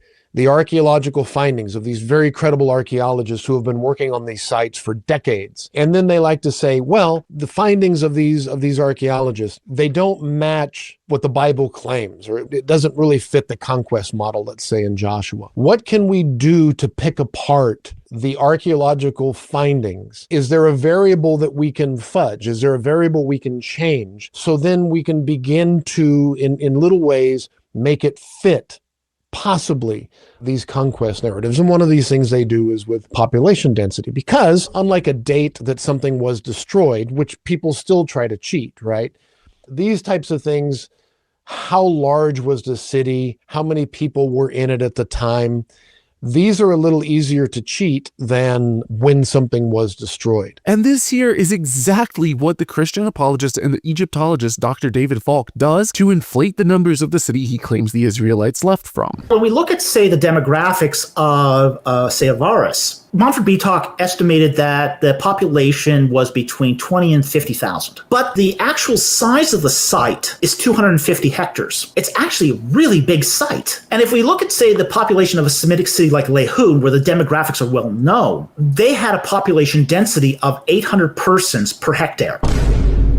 We can estimate that, say, the population of Avaris was probably at least in the 200,000s. But here's what he's not telling you. Lehun wasn't a normal city. It was a workers' village built from the ground up as a construction town. It required that the most advanced empire on Earth supply centralized grain rations for this concentrated specialized labor force. The workers didn't grow their own food. And still, these extreme densities only applied to the 2.5 hectare Sechem district, which was like the workers' dorm, not to the entire site. You're not going to replicate these conditions elsewhere without highly advanced supply chains. And even then, you may be able to cram 500 or 600 people into a hectare for a few blocks, but scaling that across an entire city? Without modern sanitation and waste disposal, disease becomes the real population cap. Bring out your dead! Pack humans together beyond a certain threshold, and dysentery brings those numbers right back down. Scaling population densities of 800 people per hectare across the entire 250 hectare region of Avaris in the late Bronze Age? Are you insane? Oh, I've wasted my life. When you start looking at things like cramming people together and saying, oh no, this city was much more compact and that's how you get more people and therefore it fits the... I would say stick with the people who are actually doing the research there, who are actually doing the excavations and publishing the reports, and not the folks who are trying to examine it from the outside, or maybe like me, went to dig there for 1 year, and now all of a sudden I'm going to challenge the findings of Amnon Ben Tor to say, no, actually I know better. That's the way to do it. Just because I might be part of an organization whose mission is to say the findings in the Bible must be true, and all of the archaeological findings that don't match the Bible, they have to be false. But now let's move on to the cities that Joshua allegedly conquered. And here, the Christian apologist and young earth creationist Dr. Titus Kennedy tries to pull exactly the same fastball. In his doctoral dissertation, he attempted to estimate these cities' populations, but realizing that their surface areas were way too tiny to fit the biblical narrative, he simply went with a population density coefficient roughly 2 to 3 times greater than the archaeological standard for almost every single one of these 25 sites, including for locations that were entirely abandoned at the time. At this point, if I had been the one reviewing Kennedy's doctoral thesis, I would have given it an F. And here's the thing. If you actually stop and read the archaeological reports for these sites, you find that Beth Shean only had late bronze occupation in the upper region of the mound. Jericho was completely destroyed in the Middle Bronze Age, and though re-inhabited, was massively scaled down during the late bronze. But that didn't stop Kennedy from taking these locations' largest footprint during their most expansive period and simply multiplying that by absurdly unrealistic population coefficients. And the most egregious example of this, well, besides the entirely abandoned cities, is the city of Lachish, where his population estimates are substantially higher than the archaeological estimate for the entire 1,000 square kilometer region. How do I know all of this? Because unlike Titus Kennedy, I actually hate myself enough to go through every single one of these reports. And if you appreciate my life more than I do and the gargantuan effort that it takes to compile all of this information and create videos like this, you can support my work with a one-time PayPal donation or an ongoing pledge on patreon.com/holykoolaid. Or just smash that subscribe button. But I'm not done with Dr. Kennedy. Not yet, because next we've got the city of Dor, whose king Joshua allegedly defeated. Dor occupies an 8.5 hectare footprint. Kennedy pegs it at 10. Fine, that's not that far off. But then he says that because of erosion and rising sea levels, the city was likely twice this size, Dumbledore! Placing it at 20 hectares. Before multiplying this entire expanded area by nearly 600 people per hectare. What does he base this on? Well, not the data, because we actually know exactly how much of the coastline has eroded away. It's about 80 meters. And we have underwater archaeological surveys which have found an Iron Age mole from just after this time period, about 20 meters out. But they have yet to find evidence of any Bronze Age underwater structures. At the very most, you can add maybe another 4 or 5 hectares to the site. But the archaeologists at Dor also dug all along the eastern and southern sides of Dor, all the way down to virgin sand, and found zero evidence of any Bronze Age structure. And in the middle of the tell, below the Iron Age level, they just found a Bronze Age dump site, the kind that you might find outside of a city, leading them to believe that during the late Bronze Age, Dor likely only occupied a small region in the unexcavated northern part of the tell, which is exactly what a 2020 excavation finally found. But I'm going to be generous here, and I'm going to give Dor an entire 8.5 hectares. In fact, for each site that we look at, unless specified otherwise by the archaeological reports, I'm going to assume that the entirety of each site was fully occupied during the time of Joshua. And when population data has been calculated by an expert, that's what we'll go with. But when it's not, we'll use the standard 200 people per hectare. And then, just to give the Bible the extra benefit of the doubt, at the very end, we will freaking double this number. But bear in mind that these are the absolute upper maximum limit of what's even remotely possible for these sites. So, according to the book of Joshua, the Israelite army of 600,000 men faced impossible odds. 7 nations, each more numerous and mightier than Israel. Armies like sand on the seashore. Massive fortified cities with walls reaching to the heavens. King Og of Bashan alone ruled over 60 fortified cities, each protected by high walls, double gates, and bars. The land was full of giant warriors, tall as cedars and strong as oaks, so enormous that ordinary men looked like grasshoppers besides them. They formed huge coalitions, fielding massive armies with advanced technologies like chariots of iron in an era before... No, I'm not going to be snarky and point out that widespread ironworking didn't even exist yet in the Bronze Age, we're only going to look at population data. And here's what we find. Let's start with the best candidate in support of the Joshua conquest, the city of Hatzor. This city absolutely dwarfs every other late Bronze Age site in the region. It occupies a massive 80-hectare region with approximately 18,000 inhabitants, and it was violently destroyed at this time period. It is by far the best evidence in favor of the conquest narrative, and Christian apologists love to camp on this one data point. The site of Hazor was identified in the 19th century. The archaeological data of the site aligns incredibly well with the biblical account. In the Joshua narrative, we have a very explicit mention that the city's destroyed. So when we find evidence that correlates with that, that's a pretty nice fit.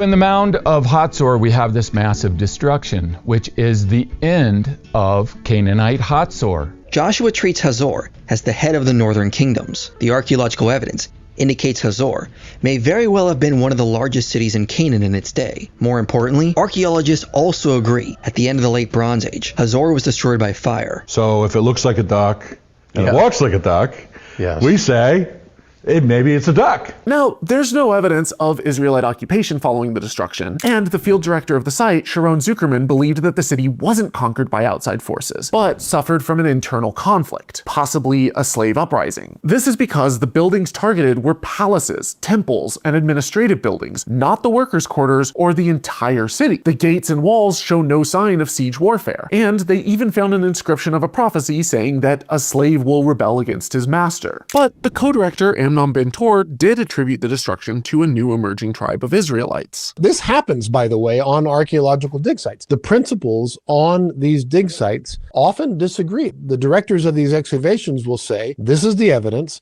and I think that this is what happened. And someone else will say, well, I actually think this is what happened. These are the scholars that you want to listen to. The ones who say, this is the evidence, and I think based on the evidence, this is what happened, while acknowledging that this also might be a possibility. I don't think that's right, but this could be. But they're at least acknowledging all the possibilities. So if Hatzor is inconclusive, are we just at an impasse when it comes to the conquest? To try to say this destruction level is evidence of this biblical conquest, when none of the other, or at least the bulk of the other evidence, doesn't match that. Not just from Hatzor, but from the rest of the Levant, rest of Canaan, rest of Palestine. You have to look at the whole of the evidence, not at one piece, especially if you're trying to fudge different pieces of the data so that it fits. I'll grant them this one because I want to look at all the evidence, not just one site. Now, the location for some of the rest of these sites in Joshua are completely unknown, so we're kind of forced to ignore those. But 9 of the remaining sites were completely abandoned in the late Bronze Age. 4 other sites were almost entirely abandoned or shrank to a tiny minuscule part of the mound. The second biggest city after Hatzor at this time was Megiddo, which was about 12 hectares and had about 2,400 inhabitants. Now, half of those would have been women. Half of the male population at any time would have been too old or too young to fight. And another approximately 15% of the fighting age men likely had medical conditions like scoliosis, blindness, some form of insanity, partial or total paralysis, missing limbs, bone spurs, or any number of hundreds of untreatable conditions at the time that would have rendered them useless on a battlefield. So, the maximum number of fighting age men even capable of combat would be about 510, but most of those would have been farmers, cobblers, masons, etc., and not trained warriors. What is your profession? I'm a potter. And you? Sculptor, sir. You? Undisputed. Furthermore, the city of Megiddo was continuously occupied and wasn't destroyed until 1100 BCE, long after the conquest dates. Only 4 other of these cities mentioned in Joshua had populations higher than 1,000 people at the time: Lachish, Gezer, Akshaph, and, well, maybe Dor. If you squint. It is highly unlikely that any of these villages could have mustered a fighting force more than a few hundred largely untrained troops. And then we get to Jericho, the grand fortified gated fortress inhabited by giants with walls so thick that people lived inside of them. The citadel that required an espionage campaign and an act of God in order to overcome. It was literally just 4.5 hectares at this time. And we're not talking densely populated hectares. It was a massively scaled down Egyptian administrative center, a shell of its glory days. Even if we give it the full 200 people per hectare, which is extremely generous here, that is a population of just 900 people in the entire city, and a maximum fighting force of about 191 people.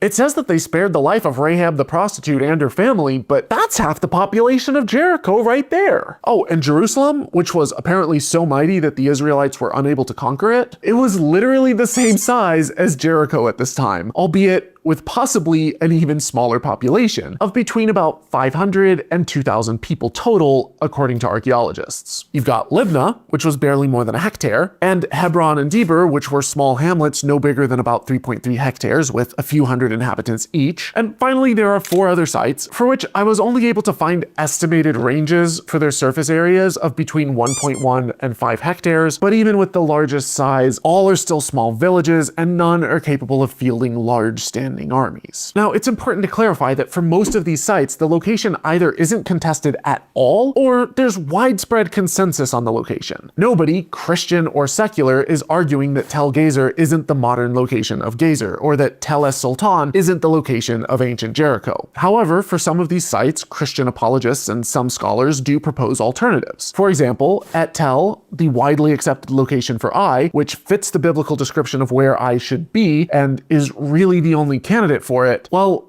it was abandoned for centuries. There is a thick buildup of silt and sediment with zero evidence of any habitation all the way through the time of Joshua. So, in order to save the Bible, Scott Stripling and Bryant Wood, the archaeologists from the Associates for Biblical Research, a creationist organization akin to Answers in Genesis but for history, proposed that Khirbet al-Makhtir was the real city of Ai. The problem is, even Titus Kennedy acknowledges that Khirbet al-Makhtir was only about 1 hectare in the late Bronze Age. But I mean, at least it's bigger than 0. We are committed to the Bible, and we never use the archaeology to interpret the Bible. Right. The Bible is our starting point. They do the same thing for Heshbon, swapping out the abandoned Tel Hezbon for the tiny 1.8 hectare site of Tel El Umeiri. Some people think that Tel El Judayda is Makedah instead of Gedir, but it doesn't really matter because both sites were abandoned in the late Bronze. Tel Harbaj is proposed as an alternative location for Akshof, but it's actually smaller, so that doesn't fix anything. And the alternative proposals for Debir, Libnah, and Eglon at best nudge the location sizes up by a couple of hectares. Even if we go with the largest surface area estimates and we double the population coefficients, Hatzor is still the only city that even remotely fits the biblical description, and just barely at that, and maybe could have mustered together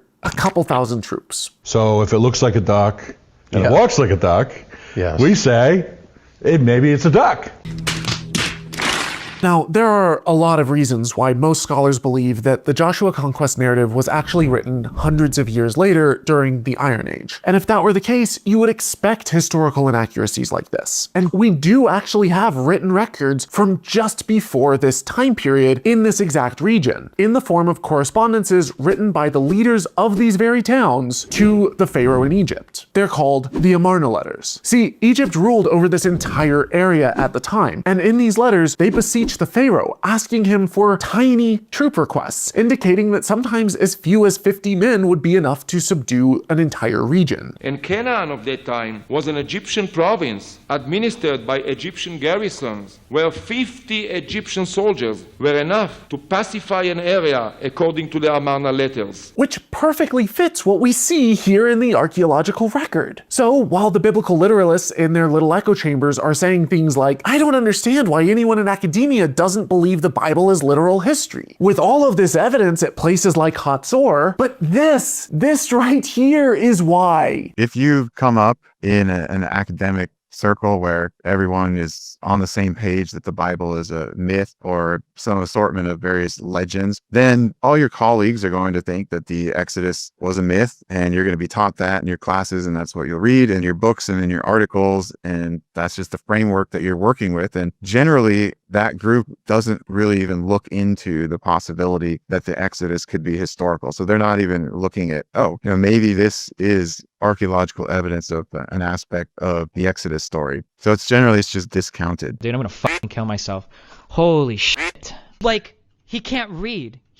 Oh my god. Now, ignoring the fact that so many of these locations have no Bronze Age evidence of destruction but show signs of continuous occupation, there are 9 of these cities which were completely abandoned during this time. Another 5 were the size of a pimple. 7 more would have likely struggled to muster together more than 200 largely untrained soldiers each. And discounting Hatzor, the remaining 6 were almost equally pathetic. And that's not even touching on the fact that Deuteronomy says that Joshua conquered 60 fortified cities in the region of Bashan, all with high walls, double gates, and bars, in addition to a great many villages. But the archaeological reality of 13th century Bashan is stark. The entire region was extremely sparsely inhabited, barren wilderness. There were some semi-nomadic tribes like the Shasu and a handful of small forts guarding caravan routes, but 60 fortified cities? Aside from Ashtaroth and Edrei, you would be hard-pressed to find 6 proper settlements from this time period. So what are we left with? Well, the Bible clearly describes 7 nations mightier than Israel, powerful kings forming military coalitions with armies too numerous to count, giants who made ordinary men feel like insects, 60 fortified cities in Bashan alone, walls reaching to the heavens, iron chariots, and a land so powerful that 600,000 fighting-age Israelite men needed miracles from God to prevail. But the archaeology shows abandoned cities and tiny villages, towns that weren't even built until the Iron Age, centuries later. Supposedly mighty kings whose entire military force wouldn't fill a movie theater. We find cities that weren't destroyed in this period, but were continuously occupied. The wilderness of Bashan with maybe a handful of watchtowers, and fighting forces that could be measured in dozens, not thousands. We're not looking at minor exaggeration or poetic license here. The mismatch between the archaeology and the Bible is glaring. The world described in Joshua simply does not exist in the archaeological record of the late Bronze Age. On paper, it is a monumental conquest, but when you actually dig in the ground, the mighty Canaanite kingdoms evaporate into thin air. And the only miracle we find is that anyone still takes the conquest narratives as literal history. The year is 2011. The greatest find in modern biblical history has just been discovered.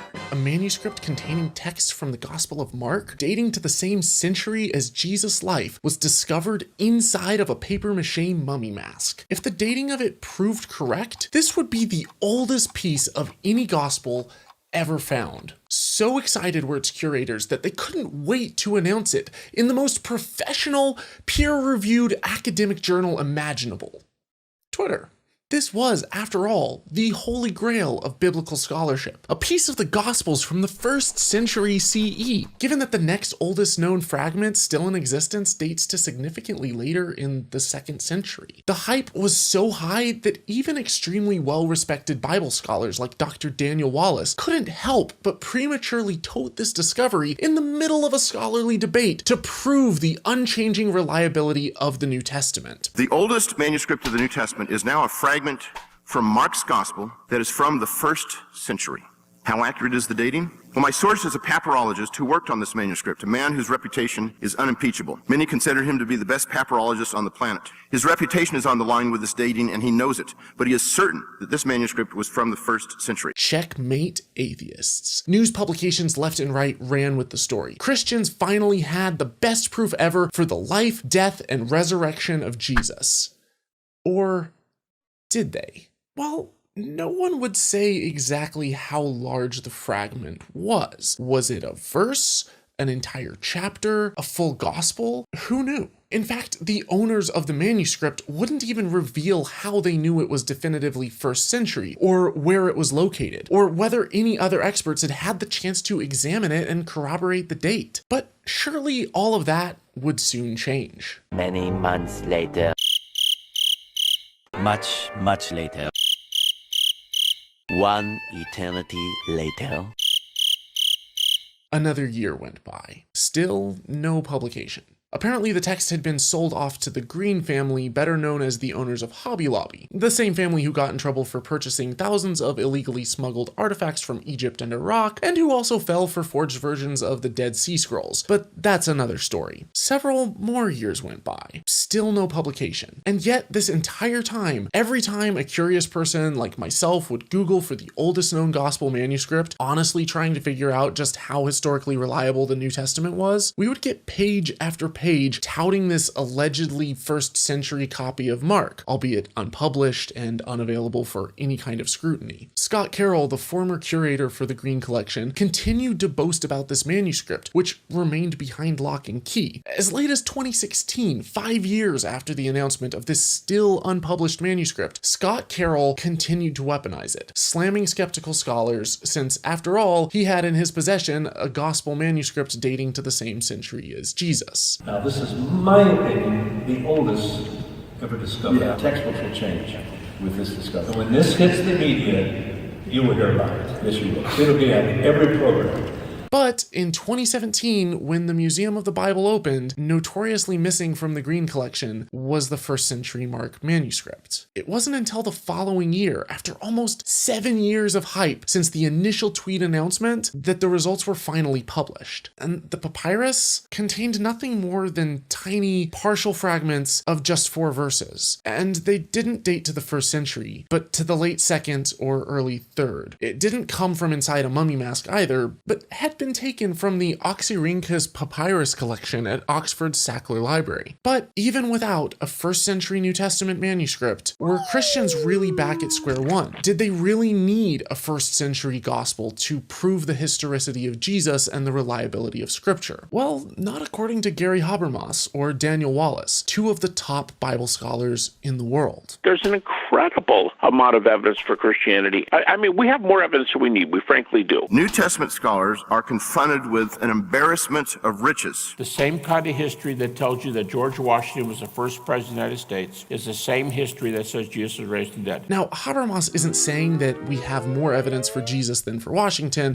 That would be preposterous. Although some Christians might make that inference. But what he's really arguing is that the same method used to prove Washington or any historical figure is used to prove the existence of Jesus. And that's true, but the language is a little deceptive. Here's how. Just because we have the same methods and standards when it comes to proving historical figures doesn't mean that the caliber of evidence for them is the same. When proving the existence of any historical figure, not all evidence is created equal, but you don't necessarily have to have the best possible evidence to simply conclude that someone probably existed. In history, it's not as crucial or often even possible to have the same level of certainty as, say, with rocket science. But in the case of George Washington, we do have that level of certainty. We actually have his tomb containing his body. We have his home containing the library he curated filled with books that he had marked with his book plate indicating his ownership. We have his sword, his pistols, his clothes, the harpsichord he gifted his wife Martha, his furniture, which included the bed that he died in, which has been a pilgrimage site for Americans pretty much since the day that he passed away. We have his wine coolers, dishes, glasses, punch bowl, candlesticks, and china with his wife's initial on them, letters written to him by other people, like the time that Lafayette sent him a picture of the Bastille in France the day after he ordered its demolition, and gave Washington the key to it. We have his and his wife's legal wills, his wife's diaries, paintings of him, and busts of his actual face that were made directly of him during his lifetime, so we actually know exactly what George Washington looked like. We have a lock of his hair, and thousands of letters and correspondences in his handwriting and writing style with his signature. We even have his great-grandfather's home in England, the Solgrave Manor, with his family coat of arms above the door. If that's not enough, there are over 10,000 objects just in the Mount Vernon collection alone relating to Washington, and that's just one collection.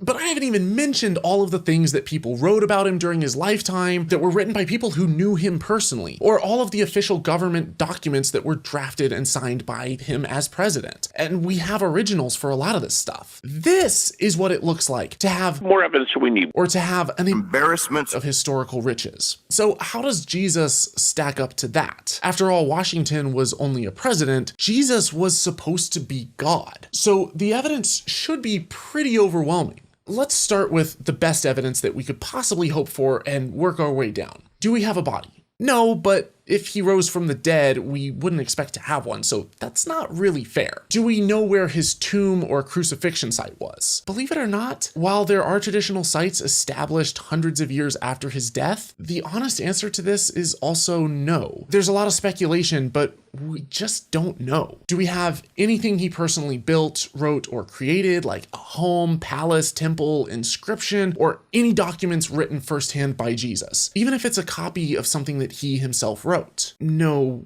we don't. Do we have any contemporary artifacts depicting him, like coins, statues, paintings, or anything that would have been created by an eyewitness who knew or saw him firsthand? And paintings of white Jesus from hundreds of years later don't count. Now, while you might be tempted to point to the Shroud of Turin, that's unfortunately been debunked by scientists multiple times. The cloth was carbon dated to no earlier than the 13th century, over 1,200 years after Jesus' death. And forensic analysis of the blood patterns don't match crucifixion wounds. Do we at least have contemporary first-hand accounts written during his lifetime by eyewitnesses? Now, if you'd asked me this when I was a Christian, I probably would have pointed you to the Gospels and said that they were written by his disciples. But let's take a closer look. Luke wasn't a disciple of Jesus, and even straight up says that he's getting his information at least secondhand. In fact, forget the skeptic scholars, almost no prominent Christian Bible scholar today still thinks that the Gospels were actually written by Jesus' disciples. Modern scholars believe all 4 of these Gospels were anonymously published. They don't tell us who their author is. The earliest manuscripts of these Gospels, we believe, did not contain the titles Gospel of Matthew, Gospel of Mark, Gospel of Luke, Gospel of John. They just published the text as it was. If it ever did have an author's name attached to it, we don't have any evidence in the manuscript history, nor do we have any evidence in any other historical place. These names got attached to these documents, and that's eventually how they got included into the canon. People thought that these documents eventually were written by the people whose names that they possess, and therefore they thought they had some kind of connection to the apostles. Matthew and Luke both pull a significant amount of their content directly from Mark, in many instances verbatim copying. So we know that they're not eyewitnesses, but instead are copying work from other sources. And John isn't written until later. And all of these texts are translations of things that Jesus might have said, because Jesus would have spoken Aramaic and the New Testament was written in Greek. But don't we have 500 witnesses who saw Jesus rise from the dead? Again, no. One account, probably a second or third hand account, saying that 500 people saw him is not the same as having 500 different accounts. What about Paul? Well, the works of Paul are the oldest in the New Testament, and based on textual analysis, were probably originally written about 25 years after Jesus' death. That's pretty good. Paul doesn't give a detailed account of the life or teachings of Jesus, but he talks about him as a real person, a teacher with disciples who was killed and rose from the dead. But he also says in Galatians 1 that he didn't learn the teachings of Jesus firsthand, and he didn't get it from any of the disciples either, but instead got all of his information through divine revelation. But even if Paul or the authors of the Gospels had seen Jesus firsthand, we know that eyewitness testimony is terrible. Our eyes are not photographic, we remember patterns, we misremember things, our memories can change over time and even develop false memories. The Innocence Project has gotten numerous people off of death row using DNA evidence who were convicted by mistake because of eyewitnesses who got it wrong. Word of mouth too is a terrible transmission method. People exaggerate, alter stories, deliberately lie, change details to make the story more interesting or more convincing, especially if they're trying to not look foolish or trying to convert you. And for the first several decades, that's exactly how the stories of the gospel were spread, from the original eyewitnesses of whatever actually happened to a decades-long game of telephone among largely illiterate religious fanatics. I could not think of a worse way to transmit such an important message if I tried. By the time you get from the first witness to the writing of the original copies, we don't know how much had changed or been fabricated, and we don't even have these original written copies. In other words, we don't even know if what was written down originally in the first century is the same as the copies that we have now.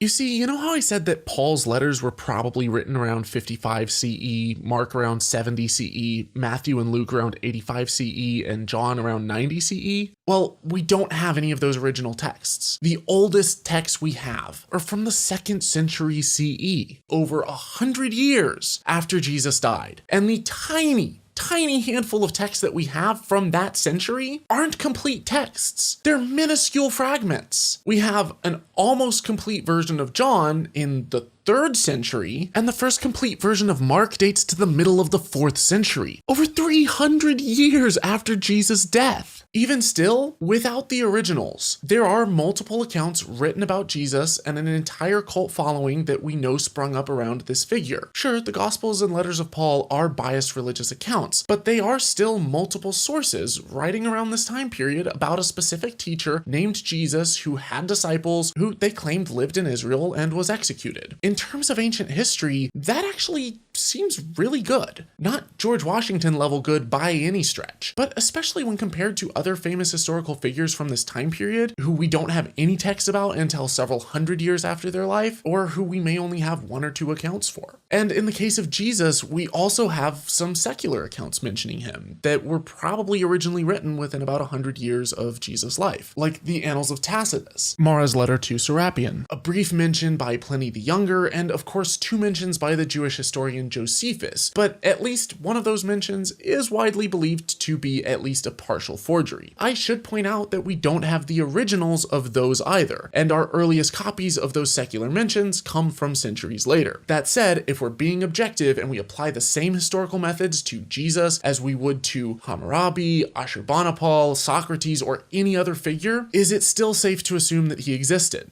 Well, if an archaeologist finds a 2,500-year-old written account about a king who allegedly lived 2,700 years ago, unless there's some strong reason to doubt it, that single account is usually enough to tentatively accept them as a potential historical figure. For example, if you find a king's list with a genealogy naming successive kings, even if it's just the mention of a name, that's usually good enough. But if you have 2 accounts, then you're probably golden. Yes, there is more that goes into it, like source criticism, where you ask things like when and where was the text produced, who wrote it, what was their bias/credibility level, what's the genre of the text, and where did they pull their material from. But I would argue at this point that if we're simply asking if Jesus probably existed or not, then by most universally applied historical standards, I'd have to lean towards yes, because people existing isn't a far-fetched wild claim. In fact, billions of people do it every day, and larger-than-life cult figures spring up all the time. They attract massive followings and have religions form around them. Why should Jesus be any different? But the burden of proof for existence is a lot lower than the burden of proof for the virgin birth, miracle working, being a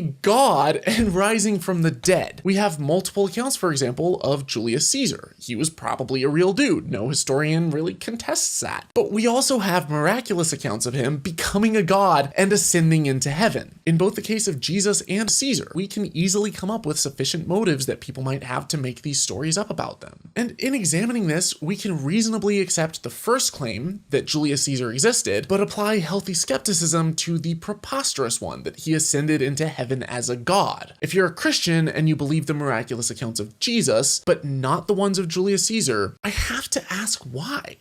Why the double standard? Is there an outsider's test of faith where you can ask, if I wasn't a Christian and I saw both of these accounts and I weighed them equally by the evidence, what would make one convincing that the other isn't doing? Because we know that gurus and prophets and faith healers con people left and right. Right here, right now, in the 21st century. They use sleight of hand, the placebo effect, mass hysteria, and other forms of psychological manipulation, magic tricks, bold-faced lies, cold reading, and various forms of technology. They talk themselves up, take credit for things that they didn't do, and also rely on their followers to inflate stories about them through word of mouth. If you don't buy into Joseph Smith and L. Ron Hubbard and Muhammad and Jesus and Satya Sai Baba and all of the cult leaders past and present, but instead just choose one, why are you picking that one? Is it just because it's the one that you were taught to believe as a kid? Or is there a way that you can apply a test to your belief that all of the other belief systems can't pass? Now, I'm not telling you what to believe, but I would like for everyone to have consistency and intellectual integrity. Why is one charismatic leader right, chosen, divine, etc., and all of the others aren't? Now, there might be one that is the one true prophet or guru or God even. But if so,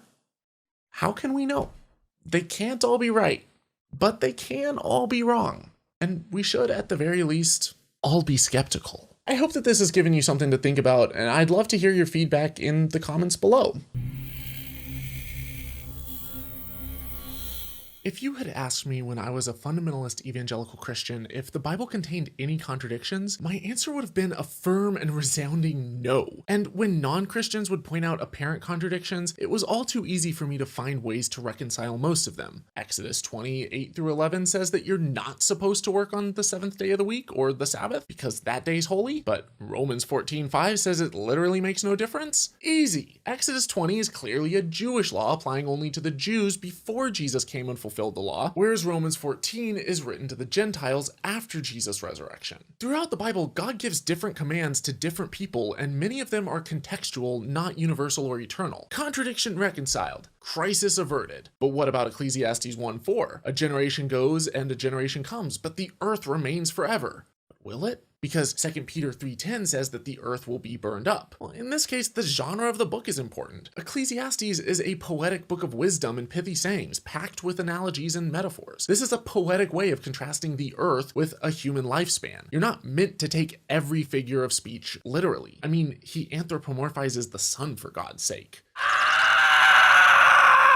I'm no longer religious, and I have zero obligation to defend the Bible, but I find many of these kinds of contradictions rather weak, and when often biblically illiterate non-believers use examples like this to prove that the Bible is contradictory, it comes off as either ignorant or a little bit desperate. And even as an atheist, my gut reaction is to swat these contradictions down, since you don't study the Bible incessantly for 20 years without learning how to defend it. Other contradictions, though, are a little harder to reconcile. 2 Chronicles 36:9 says that the Old Testament Jewish king Jehoiakim was 8 years old when he began to reign as king, while 2 Kings 24:8 says that Jehoiakim was 18 years old when he began to reign. This seems minor, but it's a contradiction because it can't be both. Oh, and that's according to the King James Version for all you King James purists out there. If you're reading the NIV, the humans who wrote it ignored our oldest Hebrew manuscripts and edited out this discrepancy. And yes, if you look at the context, it's clearly talking about the same King Jehoiakim who became king when his father King Jehoiakim was ousted by Nebuchadnezzar, the king of Babylon. So how do Christians try to explain away this discrepancy? We don't have a lot of details about Jehoiakim. We have tons of details about a king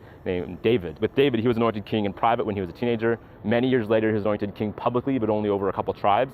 And then he was anointed king over all of Israel when he was still older. So the same may be the case with Jehoiakim, that Kings might be writing about the public inauguration of his kingship, and Chronicles, when it's a younger age, can be writing about a private ceremony. No, this isn't that easy of a contradiction to explain away. In Chronicles, when Jehoiakim is just 8, his dad is hauled off in chains as a prisoner to Babylon, and he's put directly on the throne in his dad's place. This isn't a prophetic anointing, he's a Babylonian vassal. He rules for just 3 months before Nebuchadnezzar ousts him and he's replaced by his uncle Zedekiah. In other words, he's permanently removed from office before he even turned 10. In Kings, Jehoiakim doesn't become king until after his dad is killed, when he's 18. Just as in Chronicles, he rules for 3 months before Nebuchadnezzar ousts him and makes his uncle Zedekiah the next Babylonian vassal. Or here's another one. 1 Chronicles 19 and 2 Samuel 10 tell the exact same story of how Hanun, the king of the Amorites, disgraces the Jewish king David's messengers and sends Aramean mercenaries to battle against David's army, who massacre them. But 2 Samuel says that David killed 700 charioteers of the Arameans and 40,000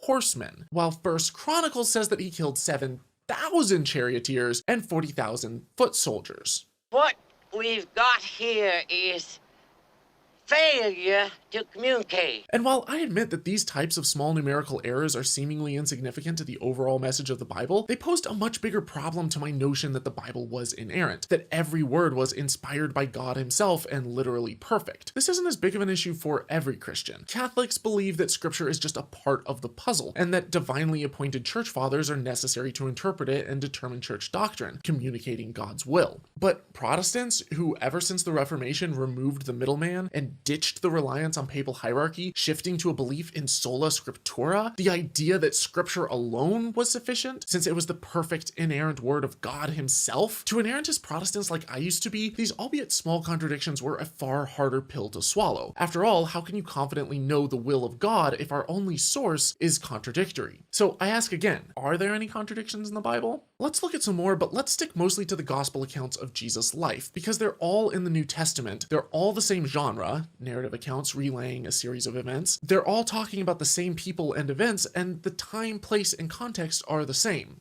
Only 2 of the 4 canonical Gospels even tell the story of Jesus' birth, and these 2 accounts are irreconcilably different. In both stories, Jesus is born in Bethlehem, but in Matthew, after Jesus' birth, King Herod hears about baby Jesus, described as the future king of the Jews. He feels threatened and has every baby under the age of 2 slaughtered, while Jesus' parents, Mary and Joseph, escape with their child to Egypt until after Herod's death. Compare this to Luke's Gospel, where not only is there no mention of Herod's massacre, but Jesus' parents peacefully stick around Bethlehem until it's time for the baby's ritual purification, which was 33 days after his birth, according to the Jewish law in Leviticus 12.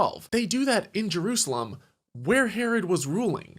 And while there, a righteous old man and a prophetess approach baby Jesus in broad daylight in a crowded temple and start shouting to everyone who will listen that this is the coming Messiah. To Jews at the time, the Messiah was believed to be a warrior king of prophecy who would overthrow the Romans. And yet Herod does nothing, and Jesus' family, immediately and uneventfully, head back to their home in Nazareth, about a month after his birth. Joseph lives in Nazareth. The only reason that they go to Bethlehem is for some weird census. So when they move back to Nazareth, they're just naturally going home. But in Matthew, Joseph and Mary are residents of Bethlehem. There's no need for a census to get them there, and hence no mention of it. There's no mention of a manger either, because why would you give birth in a barn when you have a local home? After Jesus is born, Magi from the east set out on a journey from a foreign country to meet him, and he's still with his family in Bethlehem when they arrive, living in a local house.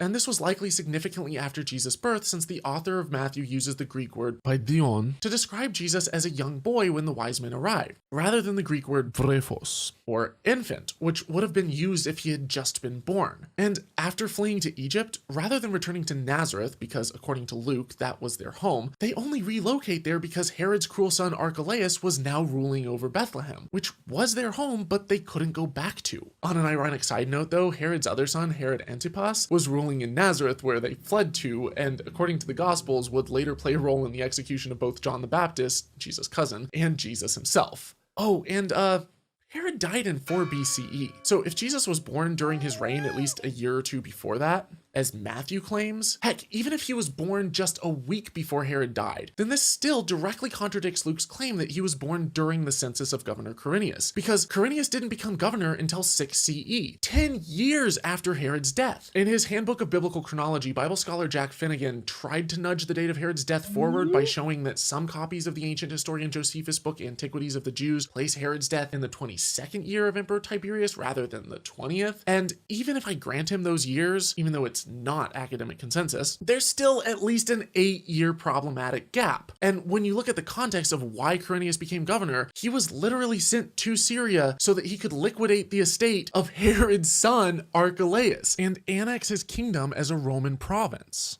After Herod had died, after his kingdom had been divided among his children into 4 parts, and after his son had ruled and then been removed from power. That's why Quirinius took the census, because he was annexing Judea, assessing it so he could tax it, and replacing Herod's son Archelaus with the Roman governor Coponius. Now, there's not much information in the Gospels on Jesus between his childhood and his ministry, but as an adult, before he started preaching and performing miracles, he needed to build a following. Speaking of which, smash that subscribe button! So at the start of his ministry, each gospel has Jesus gathering disciples, starting with Andrew. In John chapter 1, a local preacher named John the Baptist is chilling with this guy named Andrew. John looks up, sees Jesus, and shouts out, "Behold, the Lamb of God." On hearing this, Andrew leaves John and becomes Jesus' disciple. But in Mark chapter 1, John isn't even there, and Jesus calls Andrew directly. In the first account, John the Baptist is still a free man, but Mark specifically says that Jesus called Andrew after John the Baptist had been arrested by Herod and was about to be executed. In John's account, this happened near the Jordan River the day before Jesus went north to Galilee. But in Mark's account, Jesus calls Andrew on the shores of Galilee. And after Andrew decides to follow Jesus, in John's account, he leaves to find his brother Simon Peter to tell him about Jesus. But in Mark's account, Andrew's literally sitting in a boat with his brother Simon Peter, and Jesus calls both of them simultaneously. Now, one of the most famous stories about Jesus is how his disciple Judas betrays him with a kiss.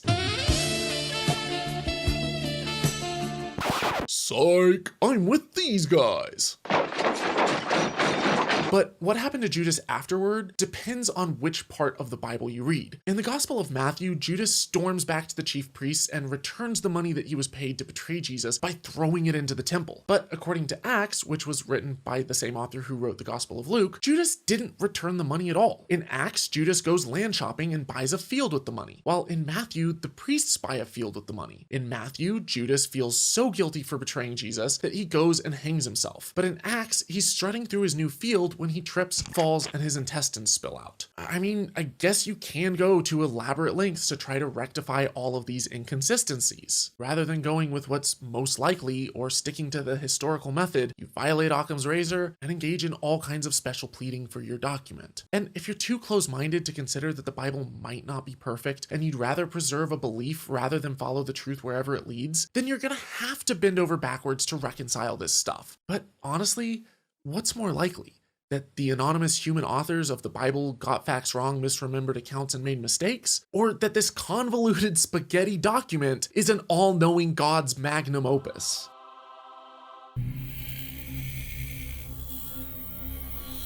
As in my last video, I'll be doing my best to avoid vague or contextual commands, metaphorical statements, and details that can easily and reasonably be reconciled. Like, who spiced up Jesus' body? According to John, a rich guy named Nicodemus buried Jesus in 75 pounds of spices the night of his death. But Mark has 3 chicks, Mary Magdalene, Mary the mother of James, and Salome, showing up the next day to spice up the body.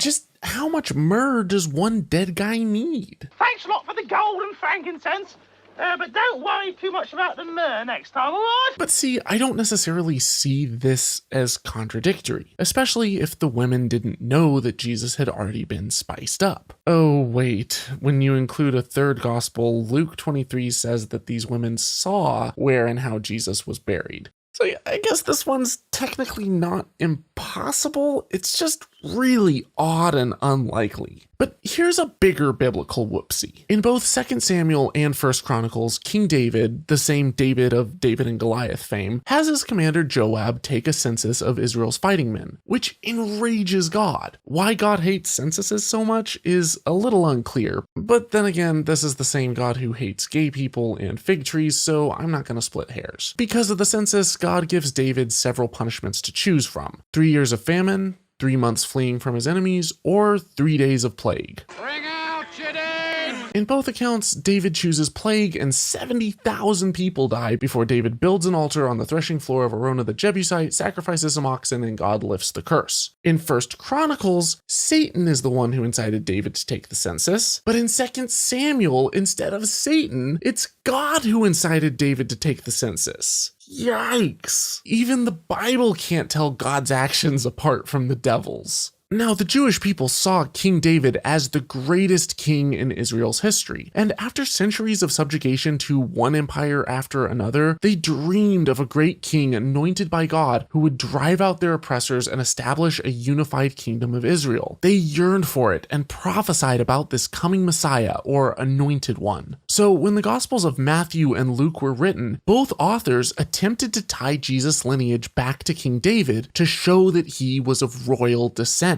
Matthew 1 and Luke chapter 3 both give Jesus' family tree. There are just a couple problems. The genealogies are radically different. To rectify this, Christians often claim that one is for Jesus' mom Mary and the other is for his dad Joseph, but this doesn't work at all because both overtly say that they're tracing the line of Joseph. In Matthew's account, Joseph's biological father is listed as Jacob. In Luke's account, it's Heli. You can't have 2 different biological dads. Matthew's genealogy has 25 generations between Joseph and King David. Luke's account has 40. And it's weird because a couple of the names in the middle are the same in both genealogies. And the Matthew account literally contradicts itself by claiming that there were 42 generations from Abraham to Jesus, specifically 14 from Abraham to David, 14 more from David to the Babylonian exile, and another 14 to Jesus. But the names it lists only add up to 41.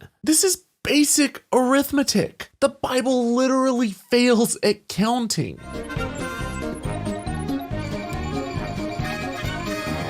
This many. Oh no! And if you compare Matthew's genealogy to the Old Testament genealogies, they majorly contradict each other. 1 Chronicles 3 and Matthew 1 both follow the line of David through Solomon. They both start off identical, with Solomon, Rehoboam, Abijah, Asa, Jehoshaphat, Joram, and then Matthew completely skips over 3 people. They meet back up with Uzziah, who was also called Azariah, Jotham, Ahaz, Hezekiah, Manasseh, Amon, and Josiah, but then Matthew leaves out another name, Jehoiakim. You know, the father of the guy who became king at both 8 and 18, who I mentioned in my last video. So basically, the author of Matthew trimmed out 4 generations to try to get this down to a beautifully symbolic 42 generations from Abraham to Jesus, but he trimmed out 1 too many and accidentally ended up with 41. Both accounts then mention Jeconiah, Shealtiel, and Zerubbabel, but Matthew says Shealtiel was Zerubbabel's dad, while 1 Chronicles says that he's his uncle, which I suppose there could have been 2 cousins named Zerubbabel, so I won't count that as a contradiction. And at that point, the genealogies diverge. Now, as much as I am sure that you love studying lists of names of a bunch of old dead dudes, I swear this is the last thing that I'll say about the genealogies in this video, and it has to do with the weirdest part about them. Both passages, Matthew and Luke, are very clear that Jesus is a direct descendant of King David in order to fulfill the messianic prophecy that the chosen Messiah would be of King David's lineage. Jeremiah 33:15-17, Isaiah 9:7, and multiple other New Testament passages make this very clear. The Messiah was meant to be a branch of King David's tree, a direct descendant, the seed of King David, according to the flesh, the fruit of his loins. But at the same time, Matthew and Luke both claim that Mary was not impregnated by Joseph, but by the Holy Spirit of God, which would mean that Jesus was not the fruit of King David's loins. Just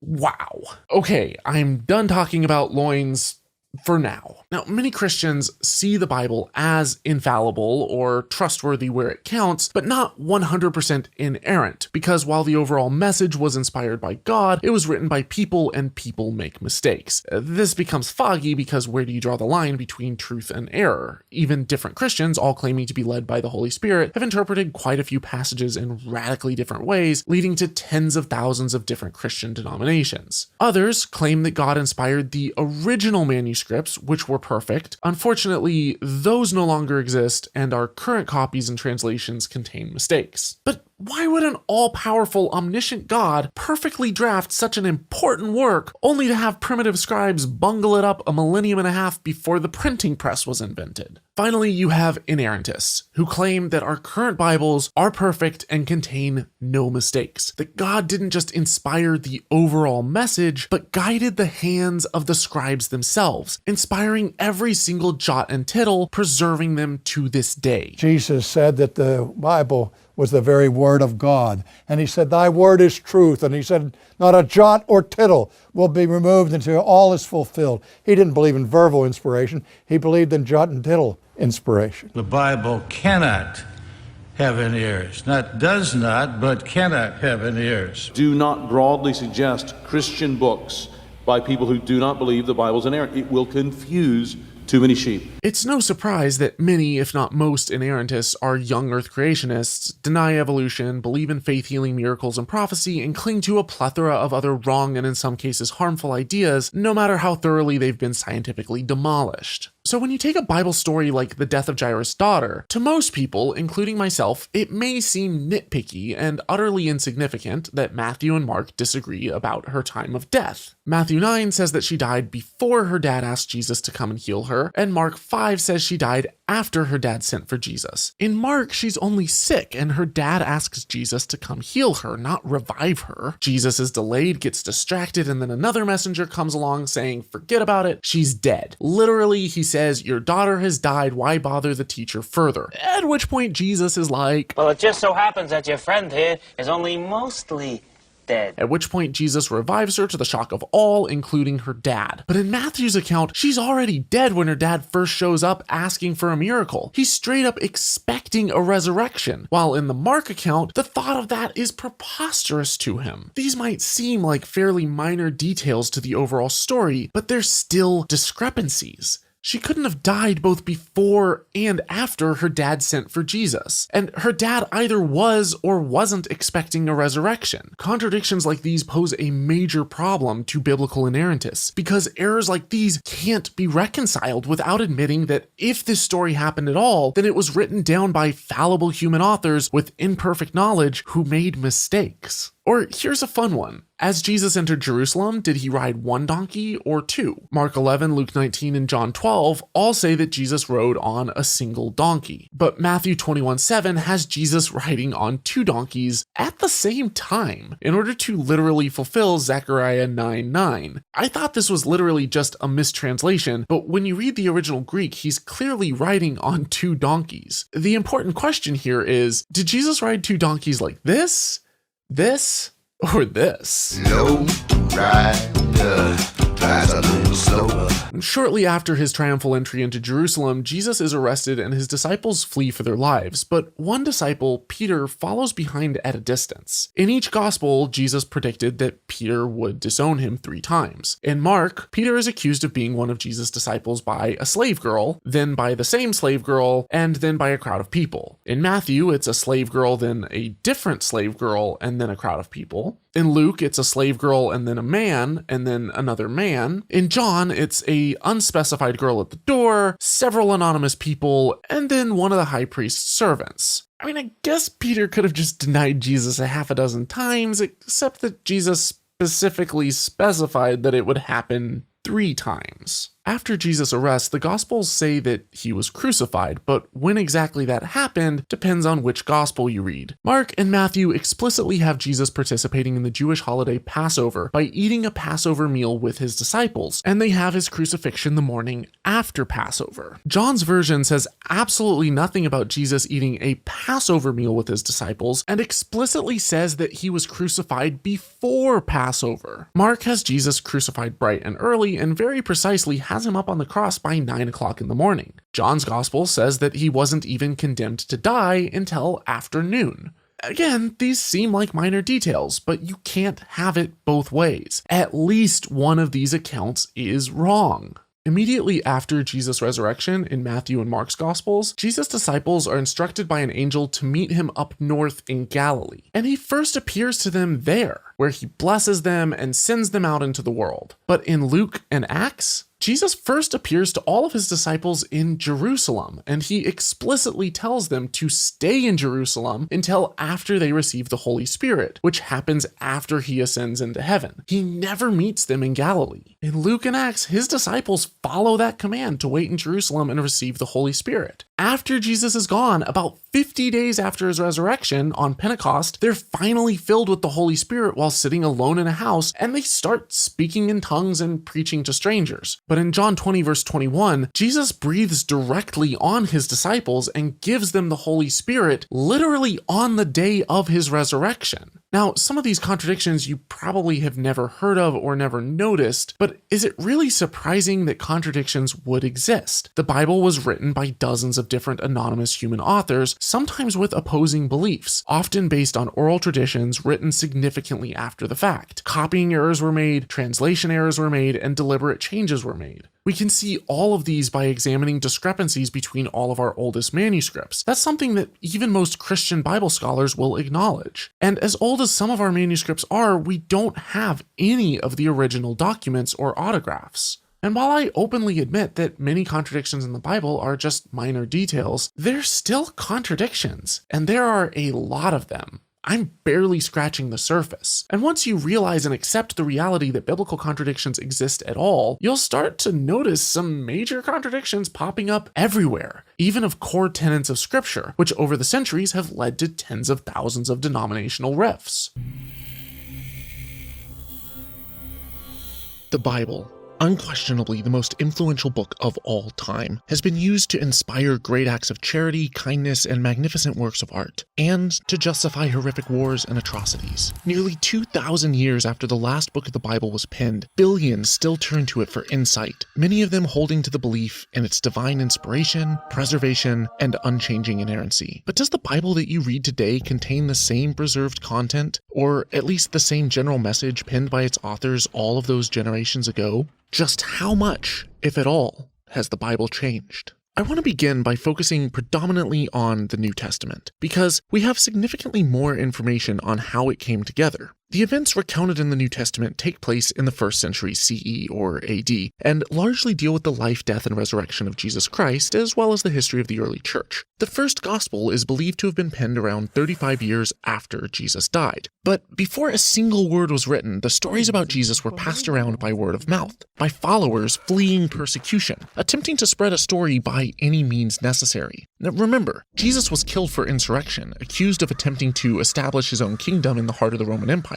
It's no wonder that his followers faced persecution and censorship as well. And as his followers scattered, they told and retold stories in new locations to new audiences, often with no first-hand witnesses present to fact-check them on their stories. Whether or not Jesus actually performed miracles or resurrected from the dead isn't really the purview of this video. But regardless, just like Christians today, attempting to gain followers, save people from hell, or grow their communities, the early church certainly had an incentive to exaggerate. And we know how easily stories change from one retelling to the next. Though there's no way to know for sure just how much the stories of the Bible evolved during this oral stage of its development, it's undeniable that this period of transmission was highly volatile. And when the first gospel was eventually written down, it almost certainly wasn't penned by an eyewitness. The names Matthew, Mark, Luke, and John aren't on any of our oldest manuscripts, but the gospels were later attributed to them to lend them credibility. And almost all Christian and secular experts agree that we have no idea who actually wrote them. The author of Luke admits that he's not getting his information firsthand. He and Matthew verbatim copy massive chunks of their text directly from Mark, who wasn't one of the 12 disciples, which is odd because if the author of Matthew was Jesus' disciple Matthew, then why is he copying his information from other sources rather than simply recording his own eyewitness testimony? Oh, and Mark, who they're copying from, probably had never even been to the region where the events took place because he makes mistakes when writing about the local geography, lacks basic familiarity with Jewish customs, and he misquotes the Jewish scriptures. John is written later and has a way different message than the 3 synoptic gospels, and the author of John doesn't claim to be a disciple, but says that he's getting his information at least secondhand based on the testimony of a disciple who Jesus loved. But even if they were written by eyewitnesses, we know that eyewitness testimony is actually one of the worst forms of evidence. The Innocence Project has gotten countless people off of death row who were condemned to die based on eyewitness testimony, only to be exonerated when DNA evidence proved beyond the shadow of a doubt that they couldn't have been the perpetrator of the crime in question.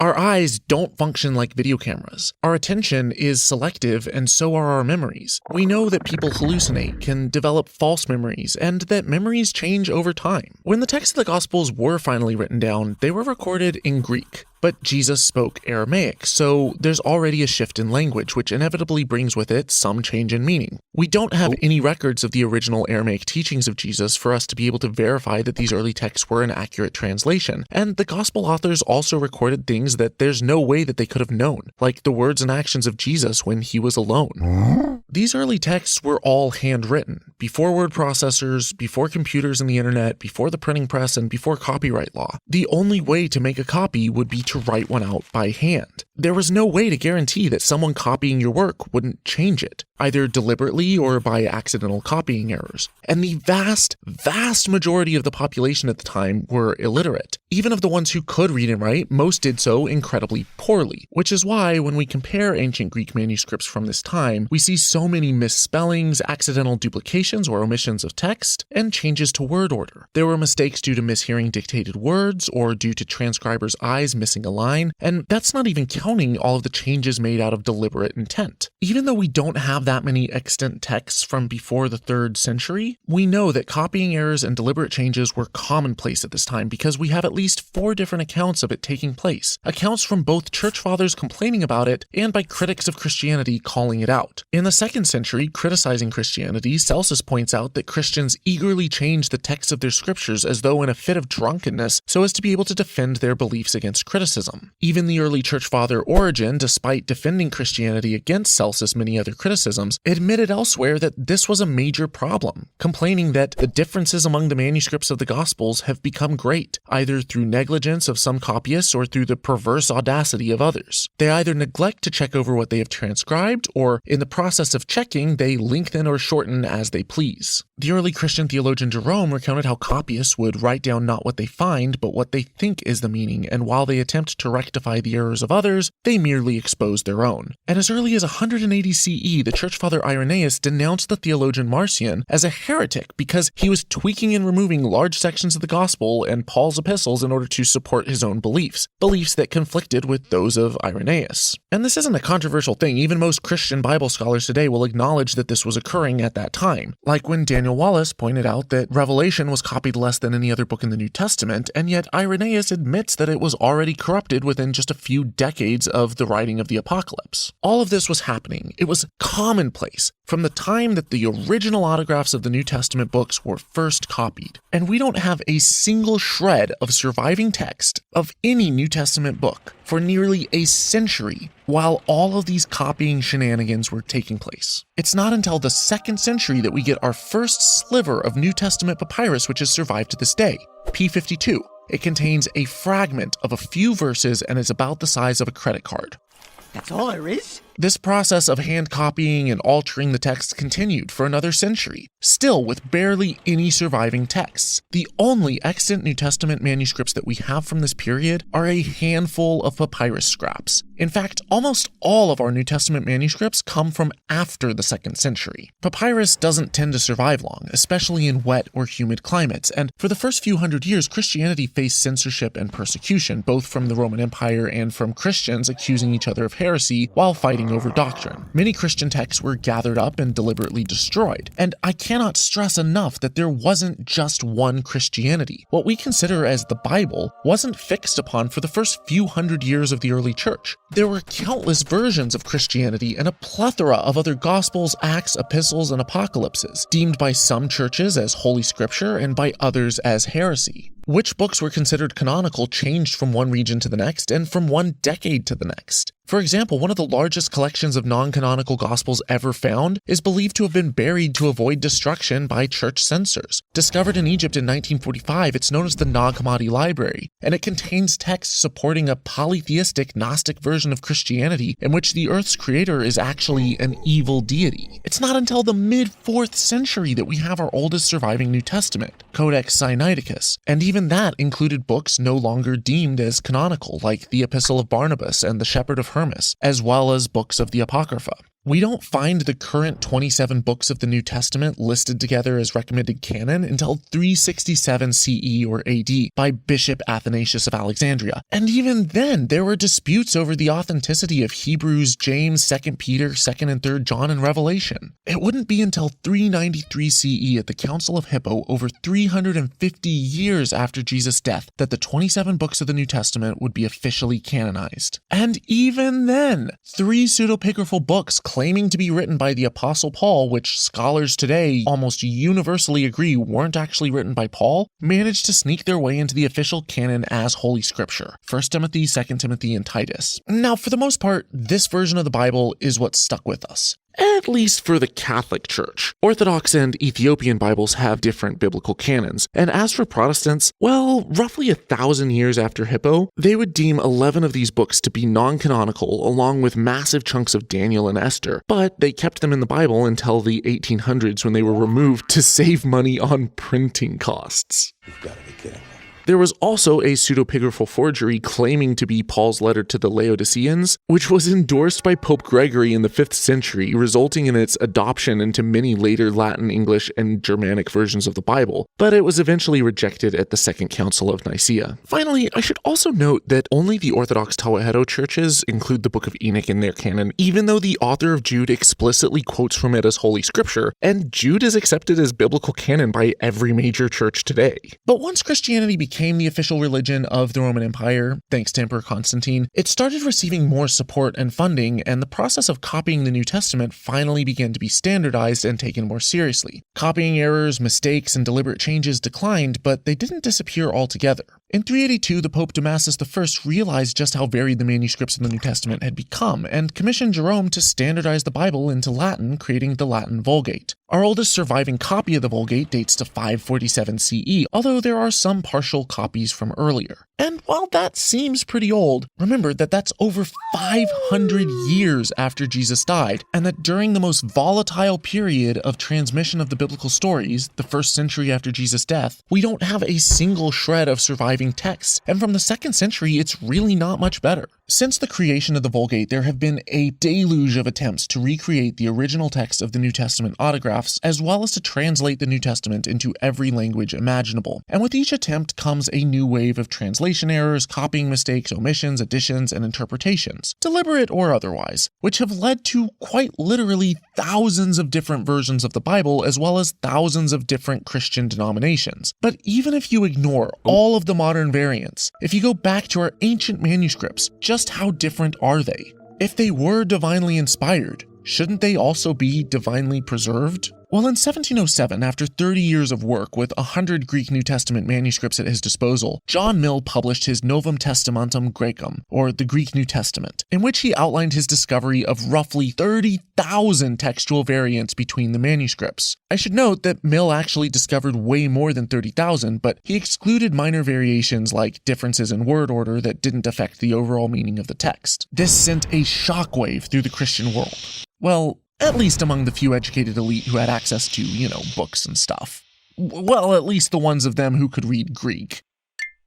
Okay, it barely made a dent in the average person's belief in divine preservation of the perfect inerrant Bible, but it sent shockwaves through academia and rustled quite a few feathers within the church. Since Mill, we've actually discovered significantly more manuscripts, and older ones at that, and with them, significantly more variations between the texts. In 1897, Eberhard Nestle estimated the number of variants to be between 120 and 150,000. And with more scholars scrutinizing the text, more text to scrutinize, and better tools/better access to the text in question, estimates have continued to rise. By 2016, Peter J. Gurry estimated that, not counting minor variations in spelling, the number of variants is likely over 500,000.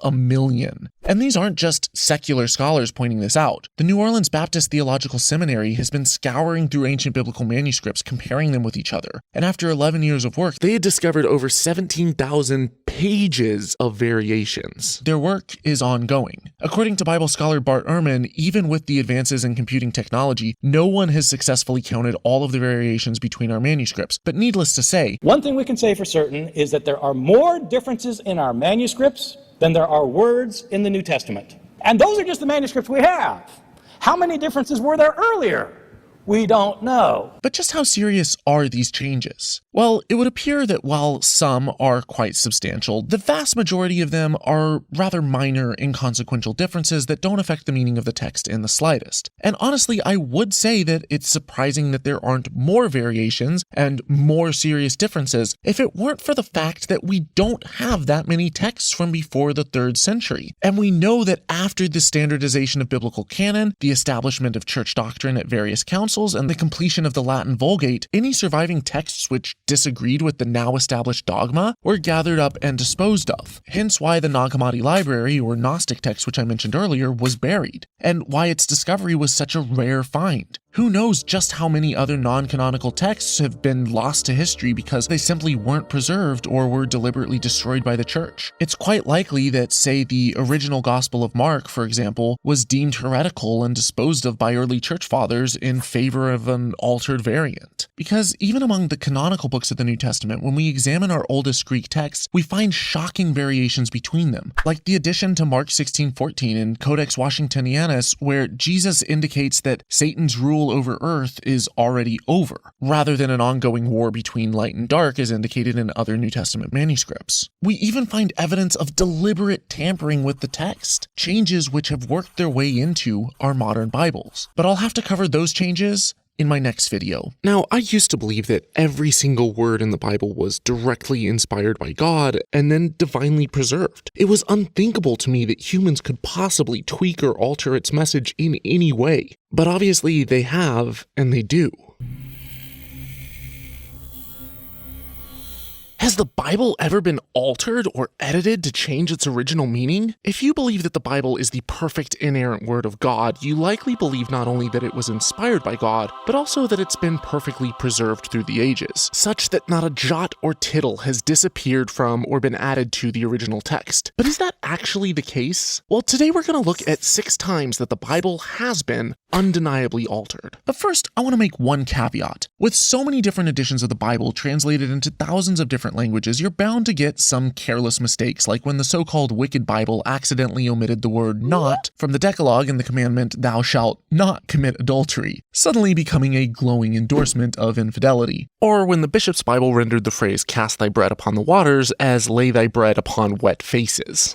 What? But these errors, hilarious as they are, were quickly caught and they never stuck. I'm more interested in significant additions, omissions, or alterations that made their way into the Bible which were widely accepted as Holy Scripture despite not being in previous editions of the text. If you crack open most Bibles to Matthew 5:22, you'll find a passage where Jesus appears to condemn anger. But I tell you that anyone who is angry with his brother or sister will be subject to judgment. But if you open up the King James Version to the same text, you'll notice an odd caveat. But I say to you that whosoever is angry with his brother without a cause shall be in danger of judgment. Hot-headed King James purist can breathe a sigh of relief thanks to this exception for justifiable anger. But why the discrepancy? Was this an addition to, or this a subtraction from the original text? Well, the Greek for without a cause is simply the word iki. And if we examine the oldest papyrus fragment of this verse, P64, it's not there. Only part of the verse is preserved, but you can see the top of the words that come before and after iki, and this phrase for without a cause is clearly missing.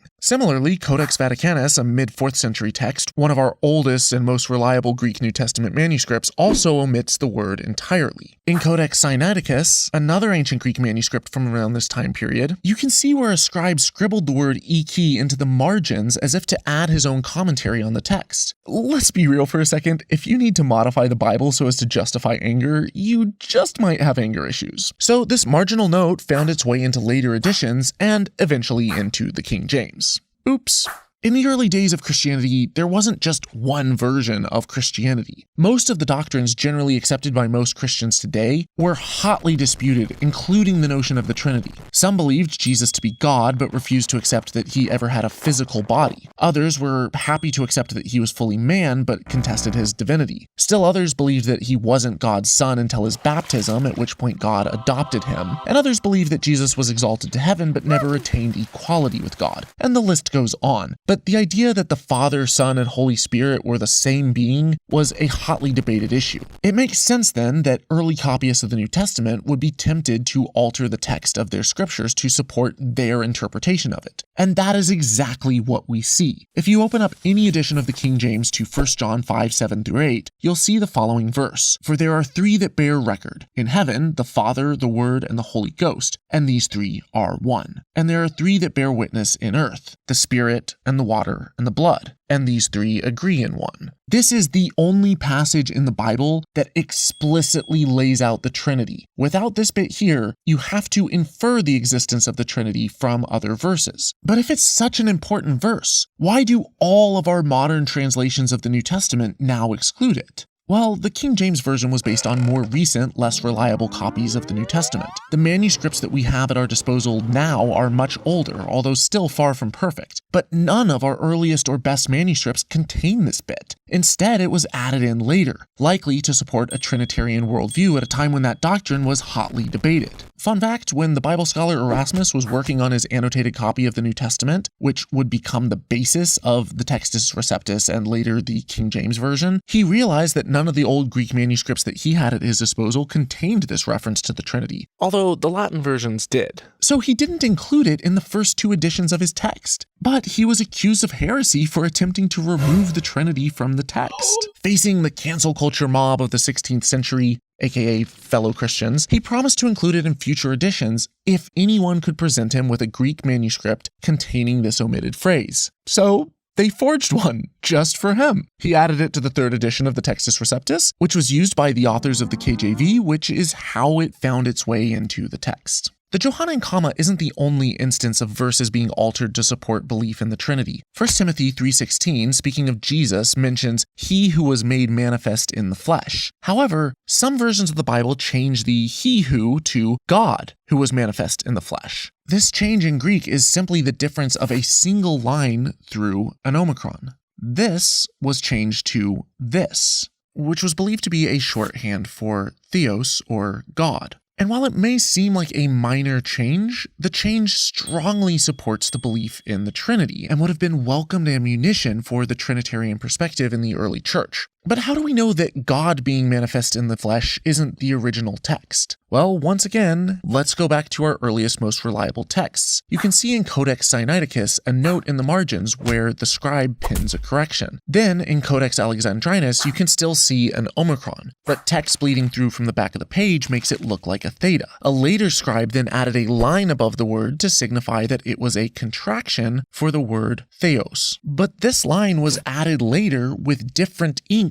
than the original text. To go one step further, some scholars think that neither version represents the original, because the grammatical structure is incredibly awkward, and we have other manuscripts that omit the sigma as well, and simply have an omicron, like the original rendition of the 5th century Codex Claromontanus, which would translate to, the mystery of God which was made manifest in the flesh. However, even here you can see evidence of tampering. This codex has had no less than 9 correctors over the years, and you can clearly see where a later editor scratched out part of the omicron to make it look like a sigma, and then added a theta to the left and a line over the top. But if you compare the other sigmas and omicrons on the page, pinned by the original author, you can clearly tell that this was originally an omicron, not a sigma. Another verse change to support the notion of the Trinity comes from Matthew 24:36, which speaks of the end times and states that no one knows the day or the hour in which it will occur, not the angels in heaven, nor even the Son, but only the Father. This represented a massive problem to Trinitarians because if Jesus was God, how could he not know if God knew?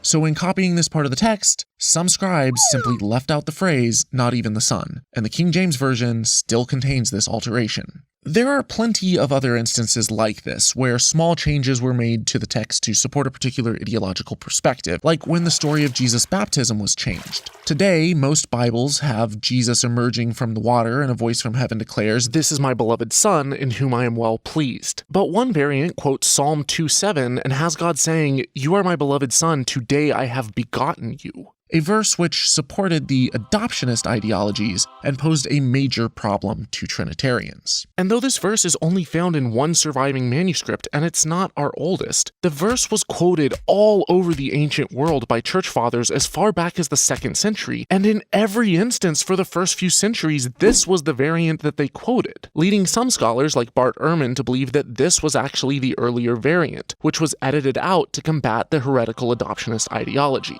In keeping with the topic of Trinitarianism, I want to cover one final alteration, and it comes from Acts 8:37. Philip has just been sharing the gospel with an Ethiopian eunuch when they stumble upon a body of water. The eunuch asks to be baptized, and Philip baptizes him. But in some versions of the Bible, there's an extra verse which others exclude, where the eunuch outright declares at Philip's prompting, "I believe that Jesus Christ is the Son of God." However, like with many other examples mentioned already, this verse is not in our oldest or best manuscripts, and was almost certainly a later addition added to give fuel to the Trinitarian fire.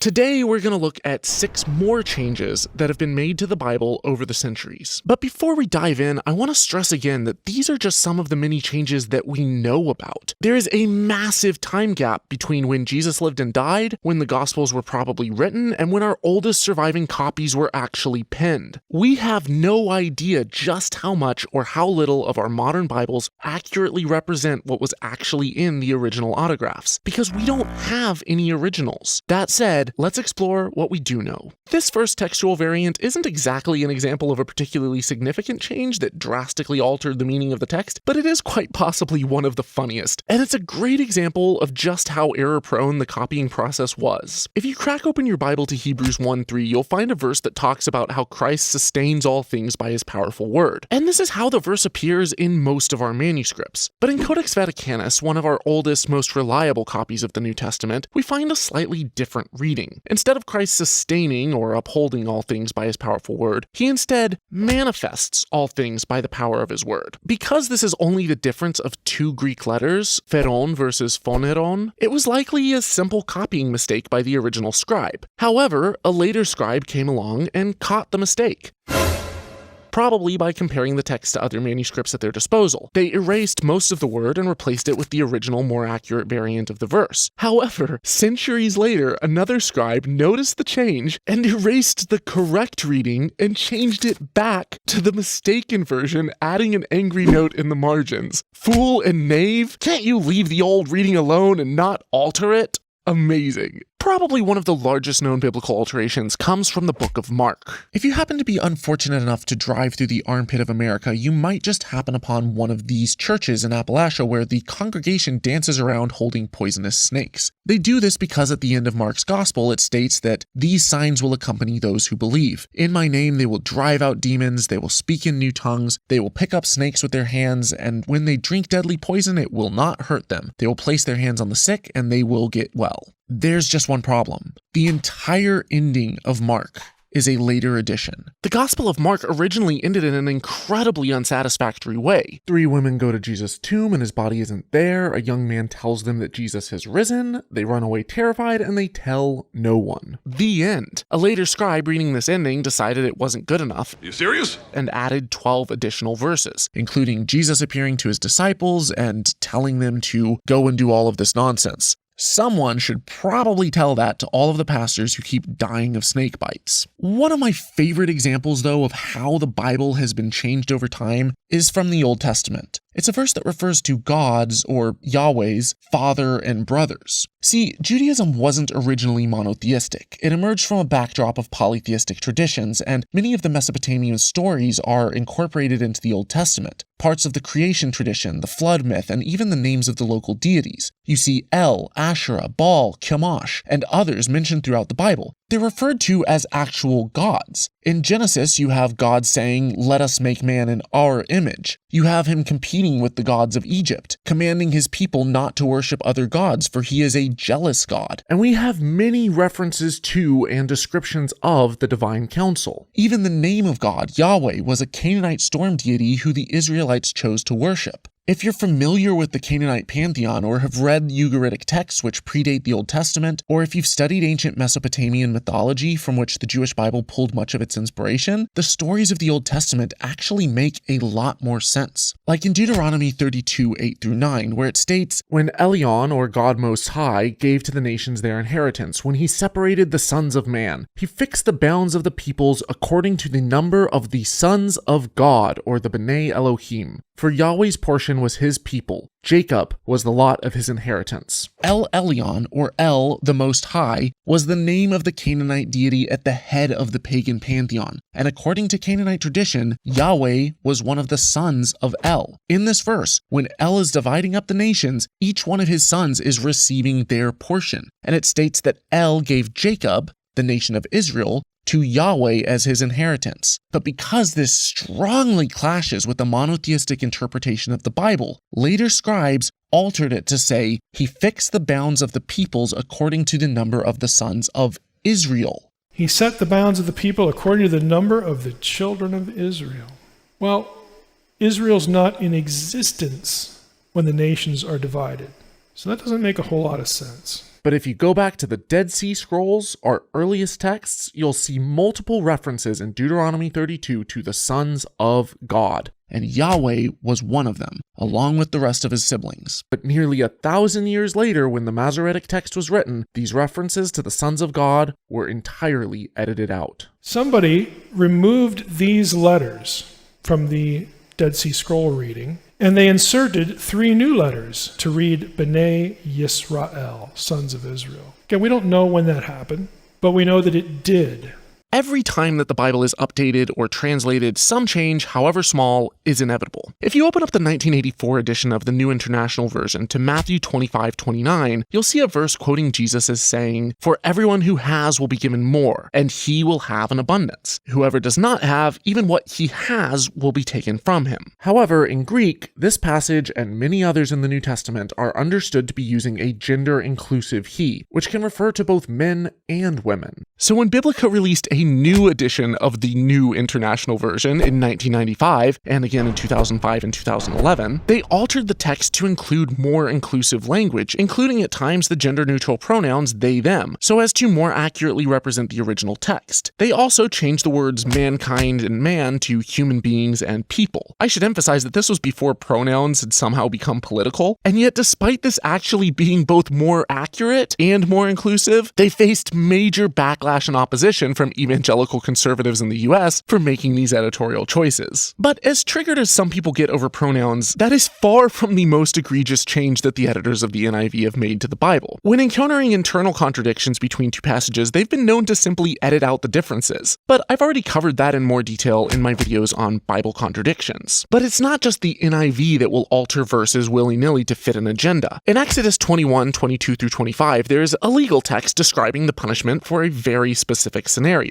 If two men are fighting and one of them strikes a pregnant woman, causing her to miscarry, he has to pay a fine. But if he accidentally kills the woman, his punishment is death. This is how the NASB translated the passage in 1977. And this translation accurately represents our oldest surviving Hebrew text, and is how pretty much any Jewish rabbi would translate this verse. And it strongly indicates that a fetus isn't a person, because the punishment for killing a woman is death, but the punishment for causing her to miscarry is a mere fine, the same punishment as if the perpetrator had accidentally harmed the woman elsewhere on her body. And this is how Jewish rabbis, the foremost experts in the Torah, have unanimously interpreted this passage through the ages. This interpretation is in keeping with long-held Jewish traditions, which dictate that a fetus is mere water until 40 days of gestation, and then it is viewed as part of the woman's body, with no rights or identity of its own, right up until the moment of delivery when it breathes its first breath. Until the moment that the child is born, the woman's rights always took precedence. But in 1995, in the heat of the abortion debate, the Lockman Foundation deliberately altered the text of the updated NASB from the correct word miscarry to the mistranslation gives birth prematurely. And this is how nearly every modern version of the Bible now translates the verse. But it's absolutely not the meaning of the original Hebrew text. Now, I used to believe that the Bible was divinely inspired and its message was perfectly preserved by God through the ages. But in actuality, there have been countless copying errors, deliberate alterations, and mistranslations of the text every time that it's been copied. And there continue to be more each time that a new version or translation of the text emerges. I've covered just 6 of them today, but are there any notable ones that I've missed? Let me know in the comments below. I have an entire library of great content like this on my channel. If you're new, please consider subscribing. And if you've been around for a while, videos of this caliber take a massive amount of time and resources to produce, and while my content will always be free, I'm only able to do this full time thanks to support from viewers like you. Right now, I believe that the largest threat to personal freedoms and democracy in the West is Christian nationalism, and I know that my content has made a significant impact in de-radicalizing people and normalizing healthy skepticism. But I can't do this alone. If you want to help my channel to reach more people, would you consider making a per video pledge on patreon.com/holykoolaid, or you can make a one-time donation on PayPal. Thank you so much to everyone for your ongoing support, and as always, dare to be curious,